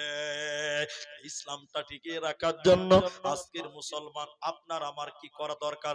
আল্লাহ কোরআনে বলছেন ইন্নাল্লাহ হাশতারা মিনাল মুমিনিনা আনফুসাহুম ওয়া আমওয়ালাহুম বিআন্না লাহুমুল জান্নাহ। আজকে মুমিন রে, তোদের দ্বীনকে বাঁচাবার জন্য, ইসলামকে বাঁচাবার জন্য দুটি জিনিসের প্রয়োজন আছে। একটা জান, সাহাবীরা জান দিয়েছে, আমওয়ালিহিম দ্বিতীয় নম্বর মাল, সাহাবীরা মালও দিয়েছে, জানও দিয়েছে। আজকে মাল লাগবে না, লাগবে না, লাগবে না, শুধুমাত্র এখন মালের প্রয়োজন। ভাই এখন ঘড়িতে বাজে 11টা বেজে 25 মিনিট, ঠিক আছে? 11টা 25 বাজে। এটা একটা মসজিদের জলসা, এখন এটা মসজিদের জলসা। এখানে যেটি মানুষ আছেন বাবা, আপনাদেরকে কষ্ট দিতে পারবো না, মাত্র 20 মিনিট টাইম আপনারা আমাকে দেন। 20 মিনিট টাইম। যেটি মানুষ আছেন একটা একটা করে যদি উঠে চলে যান আর পাবো না। তাই 20 মিনিট টাইম আমরা সবাই বসবো। একবার সবাই জোরে বলুন ইনশাআল্লাহ। ইনশাআল্লাহ বলুন। পেছনের লোকটি মুখ খুলে না গো। এদিকের মানুষ খুব কঠোর, মনটা নরম করতে পারে না। একবার তাকবীর দেন, নারায়ে তাকবীর। আমরা 20 মিনিট টাইম কেউ উঠো না, সবাই একবার বলুন ইনশাআল্লাহ। মা বোন আপনারাও বসেন, উঠিয়েন না। সাহাবীরা ইসলামের জন্য জানকে কুরবান করেছে। আজকের মুসলমান জান দিতে হবে না, শুধু মালের প্রয়োজন। এই মসজিদটার জন্য এখানে যতটি মানুষ আছেন, আমি কাউকে চিনি না, কাউকে জানি না, শুধু উঠবেন না, উঠবেন না, উঠবেন না, উঠবেন না। জোরহাত করে বললাম, আমি মুসাফির, মৌখিক একটু দোয়া আপনাদের জন্য করব, আপনারা সবাই আমিন বলবেন, বলুন ইনশাআল্লাহ। তাই আমি বিদায় লগ্নে চলে যাওয়ার সময় বলছি, কে কত বড় লোক, কে কত গরিব আমি কিচ্ছু জানি না। সাহাবীরা জান দিয়েছে, মাল দিয়েছে। আজকের এই ময়দান থেকে একজন প্রথম নাম্বার বলেন, আমি 5,000 টাকা এই মসজিদটা বানাবার জন্য দিব। নবীর সাহাবীরা জান দিয়েছে, হুজুর আমি জান দিলাম না, 5,000 টাকা নবীর সাহাবীদের মতন আমি দিলাম। এইরকম একজন সাহাবী ওয়ালা ইমান হযরতে যায়েদের মতো ঈমান। একজন মানুষ শুধু বলেন হুজুর 5000 টাকা আমি দিব, কে দিবেন আমি কিচ্ছু জানি না, তবে প্রথম মুসাফা, প্রথম দোয়া আমি আব্দুর রহমান তার জন্য প্রথম দোয়া করব। 5000 টাকা একজন মানুষ, একজন, কোন যুবক, কোন বয়স্ক, কোন মিডিল বয়সের, চাকরি করেন, ব্যবসা করেন, খেতিবাড়ি করেন, যাই করেন না কেন, 5000 টাকা হযরতে যায়েদের মতন একজন মানুষ লাভবাইক দিয়ে হাতটা তুলতে পারবেন না বাবা? একজন 5000 টাকা। এখন না পারলে কষ্ট নেবেন না, পরে দিবেন, শুধু নামটা বলেন যে আমি 5000 টাকা দিব। আল্লাহ আপনাকে ভালো রাখবেন, সুস্থ রাখবেন, সাহাবীওয়ালা সাহাবীদের সঙ্গে আপনার মিলন ঘটাবেন। সাহাবীরা যেরকম আল্লাহকে খুশি করার জন্য দিয়েছেন, আজকের ময়দানে বাবা 5000 টাকা দেনেওয়ালা একটা মানুষও কি কেউ নেই এই গ্রামে বা এই এলাকাতে? আল্লাহু আকবার। সাহাবীরা কি না করেছেন, খিদার যন্ত্রণায় তারা পেটে পাথর বেঁধেছেন, তারপরেও তারা দান করেছেন। আজকের মুসলমান এদিকে আছেন, আমার দিকে আছেন, নাম বলতে হবে না, এদিকে আছেন না, মুসাফাটা করেন। আমি তো প্রথম মুসাফা করবো বলেছি, নাম বলবো না। বাবা মহিদুর হোসেন, বাবা মারা গেছে, 5000 টাকা। আব্বা মারা গেছেন, কেউ উঠবেন না, এদিকে দেখেন, আমি একটু দোয়া করবো, আপনারা শুধু আমিন বলবেন। আব্বা জান মারা গেছেন, আব্বার জন্য 5000 টাকা দিলেন। আল্লাহ তুমি তার আব্বার কবরের শাস্তিকে মাফ করে দাও, বলুন আল্লাহুম্মা আমিন। আল্লাহ তুমি বাপের কবরকে জান্নাতের টুকরা বানিয়ে দাও, আরেকবার বলুন আল্লাহুম্মা আমিন। এটা আমিন বলুন। আল্লাহ যিনি দিলেন তার আব্বার জন্য, আল্লাহ বাবা মায়ের ঋণ কোনদিন শোধ করতে পারবেন না। আমি বাপ হারিয়েছি, আমার আব্বা জান নাই, মা বেঁচে আছে। যার বাপ নেই, মা নেই, বুঝে এসে কষ্ট, মায়ের দুধের ঋণ লক্ষ কোটি টাকা দিয়ে শোধ করতে পারবেন না, বাপের পরিশ্রমের বদলা কোনদিন মিটাতে পারবেন না, সেই বাপের জন্য 5000 টাকা দিলেন মহিদুর। আল্লাহ তুমি তার বাপ কবরের শাস্তি মাফ করে কবরটাকে তুমি জান্নাতের টুকরা বানিয়ে দাও, বলুন আল্লাহুম্মা আমিন। একজন পেলাম, যায়েদ পেয়ে গেলাম, দ্বিতীয় নম্বর একজন নেব, তার নাম হবে জাফর, জাফর বিন আবি তালিব, তিনার মতন ইমানদার। দ্বিতীয় নম্বর একটা 5000 টাকা কে দিবেন? ওই সাহাবীদের মতন লাব্বাইক দেন, তারা জান দিতে একবারও পিছপা হটেনি। আজকে 5000 টাকা নিজের বাপের জন্য, নিজের মায়ের জন্য দেবেন। এইখানে এই ময়দানে একজন কোন ব্যবসায়িক, একজন কোন বাপের ছেলে, মায়ের যোগ্য বেটা একজন আর হাত তুলেন, তাহলে ইনি একজন, উনার সঙ্গে আর একটা, দুইজন, এক জোড়া।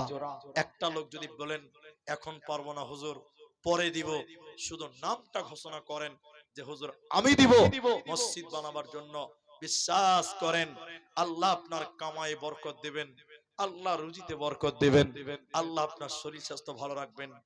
আর যদি মনে করেন যে হুজুর গরিব মানুষ নাই, এই কথা হবে মিথ্যা কথা। আল্লাহ কোন দিক দিয়ে নিবে আপনি বুঝতে পারবেন না, দিবেন না তো, দিবেন না তো, আমি দোয়া করছি না, এটা ভাববেন না বদদোয়া করছি না।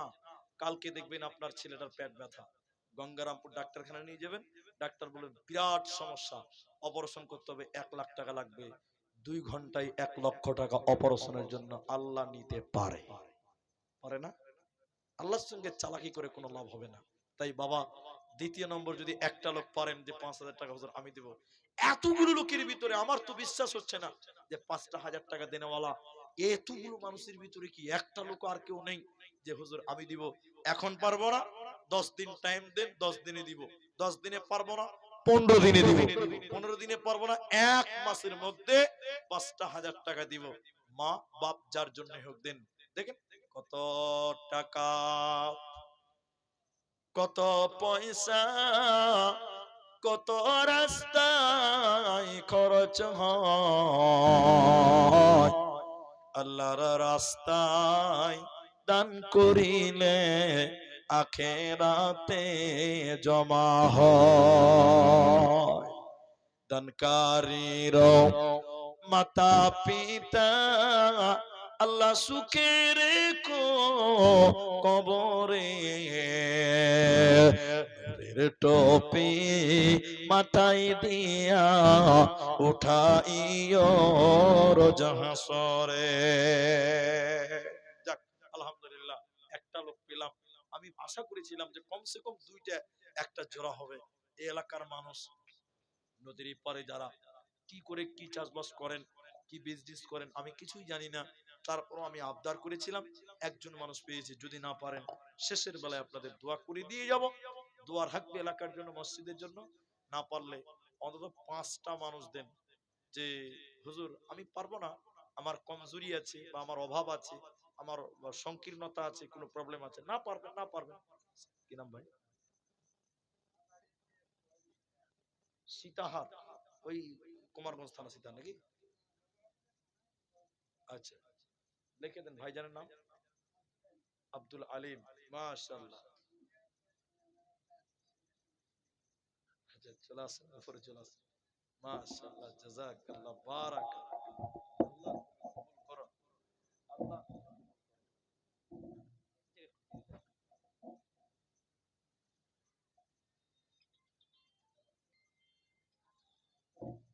ভালো রাখুক, সুস্থ রাখুক ভাইজান। এই গ্রামে দান করতে গেলে ভাইজান মনটাই বড়। তিনজন লোক, তিনজন লোক আল্লাহ রাসূল নির্বাচন করেছিলেন যুদ্ধের জন্য। সবাই বলুন কজন? ভাইজানের নাম লিখলেন, নাম্বারটাও নিলেন। আমি খুশি হলাম যে বাইরের মানুষ তিনি দিলেন 5,000 টাকা। এই দেখেন, তিনজন নবী যুদ্ধের সেনাপতি হয়েছেন, 3 নাম্বারটা হয়ে গেছে। কি নাম এটা? নাম বলেনি। ফোন পে মাধ্যমে 5,000 টাকা আরেকটা লোককেও পাঠিয়ে দিয়েছেন। আপনারা খুশি হয়ে একবার তাকবীর দেন, নারায়ে তাকবীর। হযরতে যায়েদ, জাফর এবং আব্দুল্লাহ, তিনজন 5-5 করে হয়ে গেল। কিন্তু আমি দুজনই চেয়েছিলাম, তিনজন আমি যাইনি। কিন্তু যখন তিনজন হয়ে গেছে, আমি আরেকটা আবদার করতে পারি। তিনজন যখন হয়েছে, তা আরেকটা আবদার করি, যদি আল্লাহ কবুল করে। আমাদের ইসলামে বা নবীজির পরে আমাদের জন্য 4জন খলিফা নির্বাচন হয়েছিল। কজন? আমাদের খলিফা কজন ছিলেন? আবু বকর, ওমর, উসমান, আলী রাদিয়াল্লাহু তাআলা আনহুম। 4জন খলিফা। তাহলে ইসলামের রাহবার নবীর পরে কজন ছিল? সবাই বলুন তো। 5,000 3জন হয়েছে। হযরত আলীর মতন একটা লোক যদি 5,000 টাকা দেন, এখানে অনেক যুবক আছেন, অনেক যুবক আছেন, মাস গেলে 15-20 হাজার টাকা কামাই করে। 5,000 টাকা কোনো ব্যাপারই নয়। দেখেন, চেষ্টা করেন। ইসলামের খলিফা 4, আবু বকর, ওমর, ওসমান এবং আলী, তিনজন হয়ে গেছে। আরেকটা লোক যদি 5,000 টাকা দিতেন, তাহলে 5 জন হতো। আমি 20 মিনিট টাইম চেয়েছি 25-এ, এখন বাজে 35। তার মানে আরো 10 মিনিট টাইম আপনাদের কাছে আমি আছি। ধৈর্য হারা হইেন না, কেউ উঠিয়ে না, আমি একটু দোয়া দিব। ভাইজান, আর একটা লোককে কেউ পারবেন? যদি পারেন তো চলে আসেন, আর যদি না পারেন অন্তত যারা ব্যবসা করেন, যারা ব্যবসা করেন, ছোট হোক বড় হোক, আল্লাহ ছোটকেই বড় করেন, বড়কেই আরো বড় করেন। কি নাম এটা? মায়েদের কাছে 500 টাকা। আপনাদের ভিতরে 1,000 টাকা দেনেওয়ালা, 1,000 টাকা দেনেওয়ালা, 1,000 টাকা দেনেওয়ালা 5টা লোক দেন, যে আমরা 5 জন মিলে দিলাম একটার দাম 1,000 টাকা। 5টা লোক দিবেন, এই মাঠে 1,000 টাকা দেনেওয়ালা চট করে হাত তোলেন, সময় নষ্ট করিয়েন না। আমি দোয়া করে দিয়ে যাব। বাবা, 5,000 টাকা নয়, 1,000 টাকা, 1,000 টাকা দিবেন মসজিদের জন্য। তাও কেউ নাই এই এলাকাতে 1,000 টাকা দেনেওয়ালা। আল্লাহ তুমি রহম করো, আল্লাহ তুমি এদের মন মানসিকতাকে বৃদ্ধি করো, আল্লাহ তুমি এদেরকে দ্বীনের জন্য কবুল করো। মাশাআল্লাহ। 1,000 আছে। কালাম মিয়া বাবা মায়ের জন্য 1,000 দিলেন। আল্লাহ, আব্বা মা আছে ভাই? আছে। আল্লাহ, আব্বা মাকে তুমি সহি সালামতে ঈমান আমালে রাখো, বলুন আল্লাহুম্মা আমিন। মাশাআল্লাহ, জাযাকাল্লাহ। কালাম মিয়া দিলেন একজন। আর 4টা লোক দিন, একটা করে 1,000 টাকা। এখানে এতগুলি লোক আছেন, একটা 1,000 টাকা গঙ্গারামপুর বাজারে যাবেন, কিছুই মিলবে না। যে 1 কেজি মাংস কিনতে যাবেন, খাসির মাংস 600 টাকা। কত আছে বাবু? 1,000 টাকা আছে। মাশাআল্লাহ, জাযাকাল্লাহ। 2জন হলো। কি নাম ভাই? ভোগা মিয়া। এটাই আপনার নাম? ও, এটা আপনার আব্বার নাম। 1,000 টাকা দিয়েছেন। কি কাজ করেন আপনি? রাজমিস্ত্রি। আপনারা এত ছোট যদি করে দান করেন, মিস্ত্রি মানুষ, তো কেমন করে মসজিদটা হবে? আবার হেড মিস্ত্রি না? ভাই এটা দানটা বাড়াতে হবে ভাই। আমি কাউকে অপমান করি না, এটা আমার সিস্টেমের বাইরে। তো 1000 দিয়েছেন, আরেকটু বাড়ান ভাই। 5000 টাকা যদি না পারেন, অন্তত 5-এর অর্ধেক দিবেন তো। 2500 টাকা পারবেন না? আল্লাহু আকবার। তাহলে আর 1000 টাকা ছাড়েন। জি জাযাকাল্লাহ। আর 500 টাকা দিবেন, লিখে দেন। জাযাকাল্লাহ 1500 টাকা। কি নাম যেন বললেন? ধোগা মিয়া। আল্লাহ, আব্বা আব্বা বেঁচে আছে? আব্বা বেঁচে আছে, আল্লাহ গো সন্তান বাপের নাম করে দান করলেন, আল্লাহ তুমি তার ছেলের মনের নেক উদ্দেশ্য পূরণ করো, বলুন আল্লাহুম্মা আমিন। আল্লাহ বাবার জীবনের গুনাহ খাতা মাফ করো, আল্লাহ ঈমান আমালে রাখো, বলুন আল্লাহুম্মা আমিন। তাহলে দুটি লোক হলো গো। 3 নাম্বার 1000 টাকা দেন ওয়ালা। আর কেউ বলুন? 5টা লোক দেন, 5টা লোক।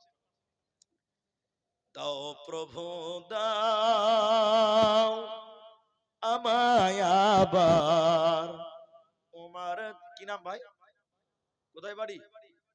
কি কাজ করেন? ডাক্তারে তো সবই লাভ। গ্রামের যারা ডাক্তার গ্যাসের ট্যাবলেট 3টে দিয়ে বলছে 80 টাকা বিল, যেমন তেমন কামাই। তা বাবলু ভাই 1000 টাকা কম হচ্ছে গো ভাই। আপনারা 10টা মিনিট থামেন, 45-এ মানে 12:15টায় 2 ঘন্টা হবে আমার। 12:15 অব্দি বসে তো 1000 টাকা কম হয়ে গেছে, একটু বেশি করে করতে হবে ভাই।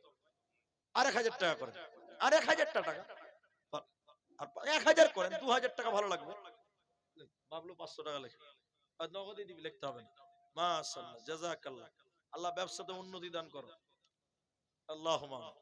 তাহলে 3 জন হলো, আর 2টি লোক দেন 1000 টাকা। মাশাআল্লাহ, জাযাকাল্লাহ, বারাকাল্লাহ। কি নাম? হ্যাঁ?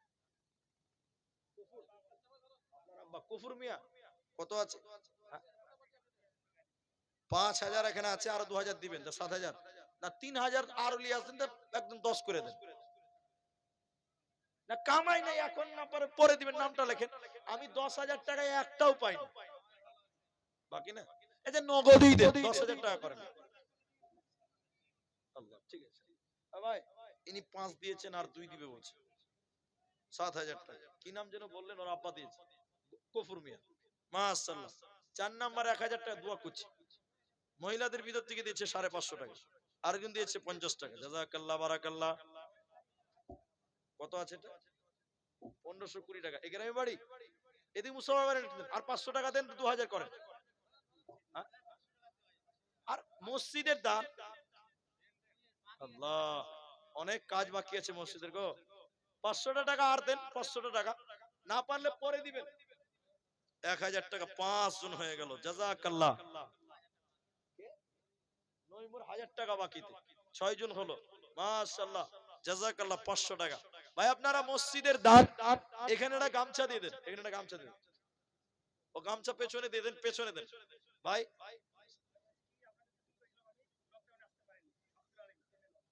আচ্ছা আচ্ছা আচ্ছা আচ্ছা আচ্ছা আচ্ছা আচ্ছা আচ্ছা আচ্ছা, লকডাউনের জন্য না? আচ্ছা, জাযাকাল্লাহ, বারাকাল্লাহ।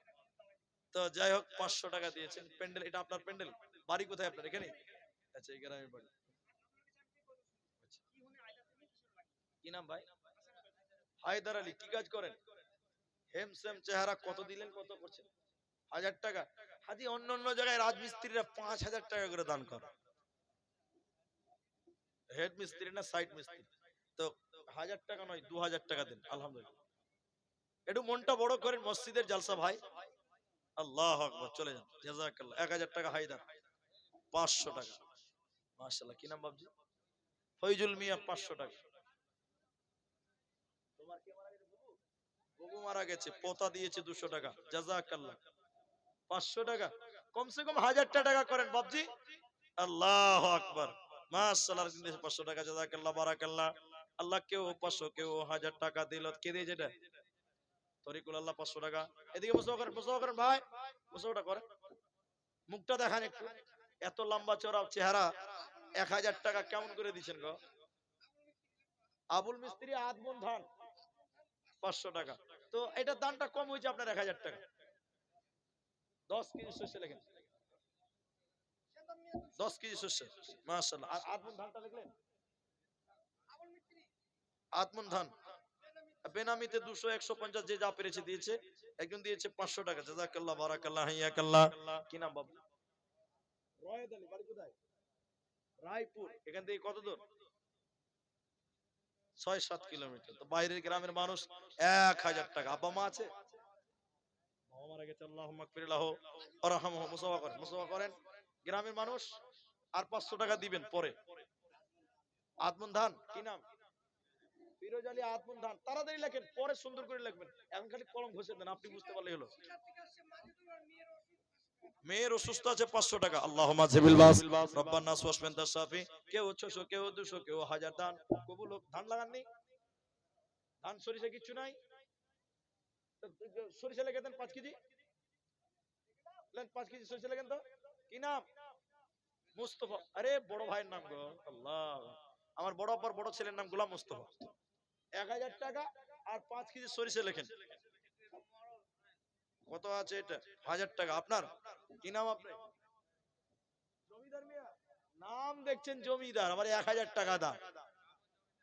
হ্যাঁ, কামও জমিদার। শুনেন, সরিষা লেখেন, লাগাননি? ধানও লাগাননি? লাগাতে ধান 1 মণ করে দেন। আল্লাহ, শুনেন তাহলে আর 1000 টাকা এরপরে দিবেন। পরে পরে পরে এখন দিতে হবে না, পরে দিবেন। যে ভাই ভুইসে আল্লাহ বরকত দিবে, যে দুধ বেশি হবে। আল্লাহ, গ্রামের মডল ওই লেগে হাসছে জি। মডল খুব চালা। 500 টাকা নিয়েছে আর 4500 টাকা বাকিতে 5000 টাকা। একবার তাকবীর দেন, নারায়ে তাকবীর। গায়ের মডল 5000 টাকা না দিলে সম্মান থাকবে? একদম ছাড়া যাবে না। তো শুনেন, 500 দিয়েছেন আর 4500 টাকা পরে দিবেন। এটা মনটা বড় করেন মডল সাহেব। কত করছেন তাহলে? 500 টাকায়। আল্লাহু আকবার। গ্রামের মডল মানুষ যদি 500 টাকা দেয় কেমন করে হবে গো? এটা বড় করেন দানটা। আমি চাইছিলাম কমসে কম 5000 টাকা হবে। খেতি বাড়ি কি আছে? আচ্ছা, তো অসুস্থ আছে তো খুশি মনে আপনি তাহলে করেন, যেন অসুস্থ মানুষ খুশি মনে যদি 10 কেজি সরিষা লিখে দেন তো ভালো হয়। ও টাকাই দিবে। জাযাকাল্লাহ। অসুস্থ মানুষ আল্লাহুম্মা আযহিবিল বাস রব্বান নাস ওয়াশফি আনতা শাফি। কি নাম ভাই? কোথায় বাড়ি? বকচা। তাহলে কত দূরে আছে? এই গ্রামেরই জামাই। আচ্ছা, এরকম গ্রামের জামাই না হলে হয়। 500 টাকা দিয়েছে দান কবুল করো। বাক সুবহান দোয়া দিব কত বিনিময় দিয়ে। কি নাম ভাই? মিজানুল। মিজানুল। এই গ্রামের বাড়ি? কি কাজ করো? একদম অক্ষয় কুমারের মতন লম্বা চওড়া চেহারা জি। হ্যাঁ জি। আর 500 টাকা দিচ্ছেন কেমন করে জি ভাই? আর 500 টাকা দেন। 1000 টাকা করেন। আরে ভাই আর 500 টাকা দেন ভাই। দেন। হ্যাঁ, ব্রেক কাজ করে না। যাক, মডল আমার 1000 টাকা দিয়েছে। অসুস্থ মানুষ, আল্লাহ তুমি আরোগ্য দান করো বলো আল্লাহুম্মা আমিন। এই ভাইয়ের গাড়িতে ব্রেক নাই জি ভাই। হেড মিস্ত্রি। কি নাম ভাই? মাইজকুল মিস্ত্রি। সাইজকুল মিস্ত্রি। আচ্ছা, লোকের কাজে খাটবে। মিস্ত্রি তো লোকের কাজে খাটবে। তো কেউ আপনার খাটবে, কেউ আপনি কারো খাটবেন, ওইটাই সিস্টেম। 500 দিয়েছেন, এত সুন্দর লম্বা চওড়া বডি, তো কেমন করে 500 টাকা দিয়েছেন জি ভাই? মসজিদের জলসা একটু বড় করেন। আল্লাহ, আর 500 টাকা দেন। দেন আরেক 500 টাকা দেন ভাই। আর 500 টাকা মসজিদের দান পরে দিবেন। জাযাকাল্লাহ। ধরেন আমি দোয়া করেছি, এদিককার মানুষের মনটা খুব কঠোর। মসজিদের দান ভাই আমি জোর করব কেন? খুশি হয়ে দিতে হবে আপনাদের। যারা দিলেন, যারা দিলেন, যারা এখনো দেননি, মায়েদের কাছ থেকে এটা গামছা টামছা দিয়েছিলেন গো? এই মায়েদের কাছে। আচ্ছা, যুবক কমিটির ছেলেরা ৬৭,০০০ টাকা দিয়েছেন। আল্লাহ তুমি তাদের প্রত্যেকের দান কবুল ও মঞ্জুর করো বলুন আল্লাহুম্মা আমিন। আল্লাহ তুমি তাদের জাযায়ে খায়র দান করো বলুন আল্লাহুম্মা আমিন। মেয়েদের দান এসেছে অনেকগুলো টাকা, আল্লাহ তুমি তার দান কবুল করো। আল্লাহুম্মা সাল্লি আলাইহিম, আল্লাহুম্মা বারিক আলাইহিম। মিলিয়া জুলিয়া দেখো কত দান দিল, এই দান আল্লাহ তুমি করো গো কবুল। দোয়া দিব কত বিনিময় দিও প্রভু তোমার মনের মতো। আমিন আমিন আমিন। আচ্ছা ভাই, গাজাল শুনলো বলছিল। হ্যাঁ হ্যাঁ। কিয়ন আহিলা তুমি কলয় আহিলা, কিয়ন আহিলা তুমি কলয় আহিলা, তোলক ফলক মারি তুমি কতে যেন কাইলা, আরবত আহিলা তুমি আরবত আহিলা তুমি মক্কাতে জন্মিলা, গটে ধরার বুক তুমি পহর বিলাইলা, কিয়ন আহিলা তুমি কলয় আহিলা, গটে ধরার বুক তুমি পহর বিলাইলা, তোকে দেখি হকলকে, তোকে দেখি হকলকে মুকলি করিলা, গটে ধরার বুক তুমি পহর বিলাইলা, কিয়ন আহিলা তুমি মক্কাতে জন্মিলা, গটে ধরার বুক তুমি পহর বিলাইলা, হেরা নামর গত তুমি, হেরা নামর গত তুমি প্রভুকে মাতিলা, ইসলাম প্রচার করি বলই কোরআন লয়াহিলা রে, কোরআন লয়াহিলা, কিয়ন আহিলা তুমি মক্কাতে জন্মিলা, গটে ধরার বুক তুমি পহর বিলাইলা। 500 টাকা করে তিনজন দিয়েছেন, আরেকজন 50 টাকা দিয়েছেন। মাশাআল্লাহ, জাযাকাল্লাহ। তো 100 টাকা, এটা কি বললেন? জাযাকাল্লাহ। তো মাশাআল্লাহ, জাযাকুমুল্লাহ। হ্যাঁ, ঠিক আছে, শুকরিয়া, জাযাকুমুল্লাহ। আমি আপনাদের কাছে কিছু কথা রেখেছি, আর মসজিদের জালসার জন্য কিছু আবেদন করেছিলাম, আপনারা যথাযোগ্য সাড়া দিয়েছেন যেটুকু যেরকম পেরেছেন। তবে এই জালসা থেকেই মসজিদের দায়িত্ব শেষ নয়, হয়তো গ্রামে আবারও আসবে, আপনাদের কাছে বারবার আসবে, জালসা তো আর বারবার হবে না, বছরে একবারই হয়, কিন্তু মাঝে মধ্যে হয়তো চাঁদা চাইতে পারে বা আরো দানের জন্য যেতে পারে।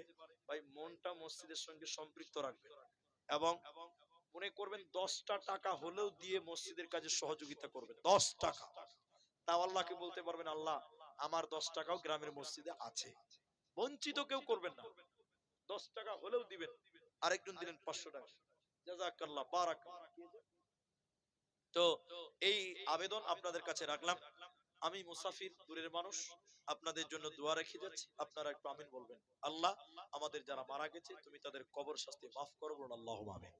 আল্লাহ যারা অসুস্থ আছে তুমি তাদের শিফায়ে কামেলা আজেলা দান করো, আমরা বলি আল্লাহুম্মা আমিন।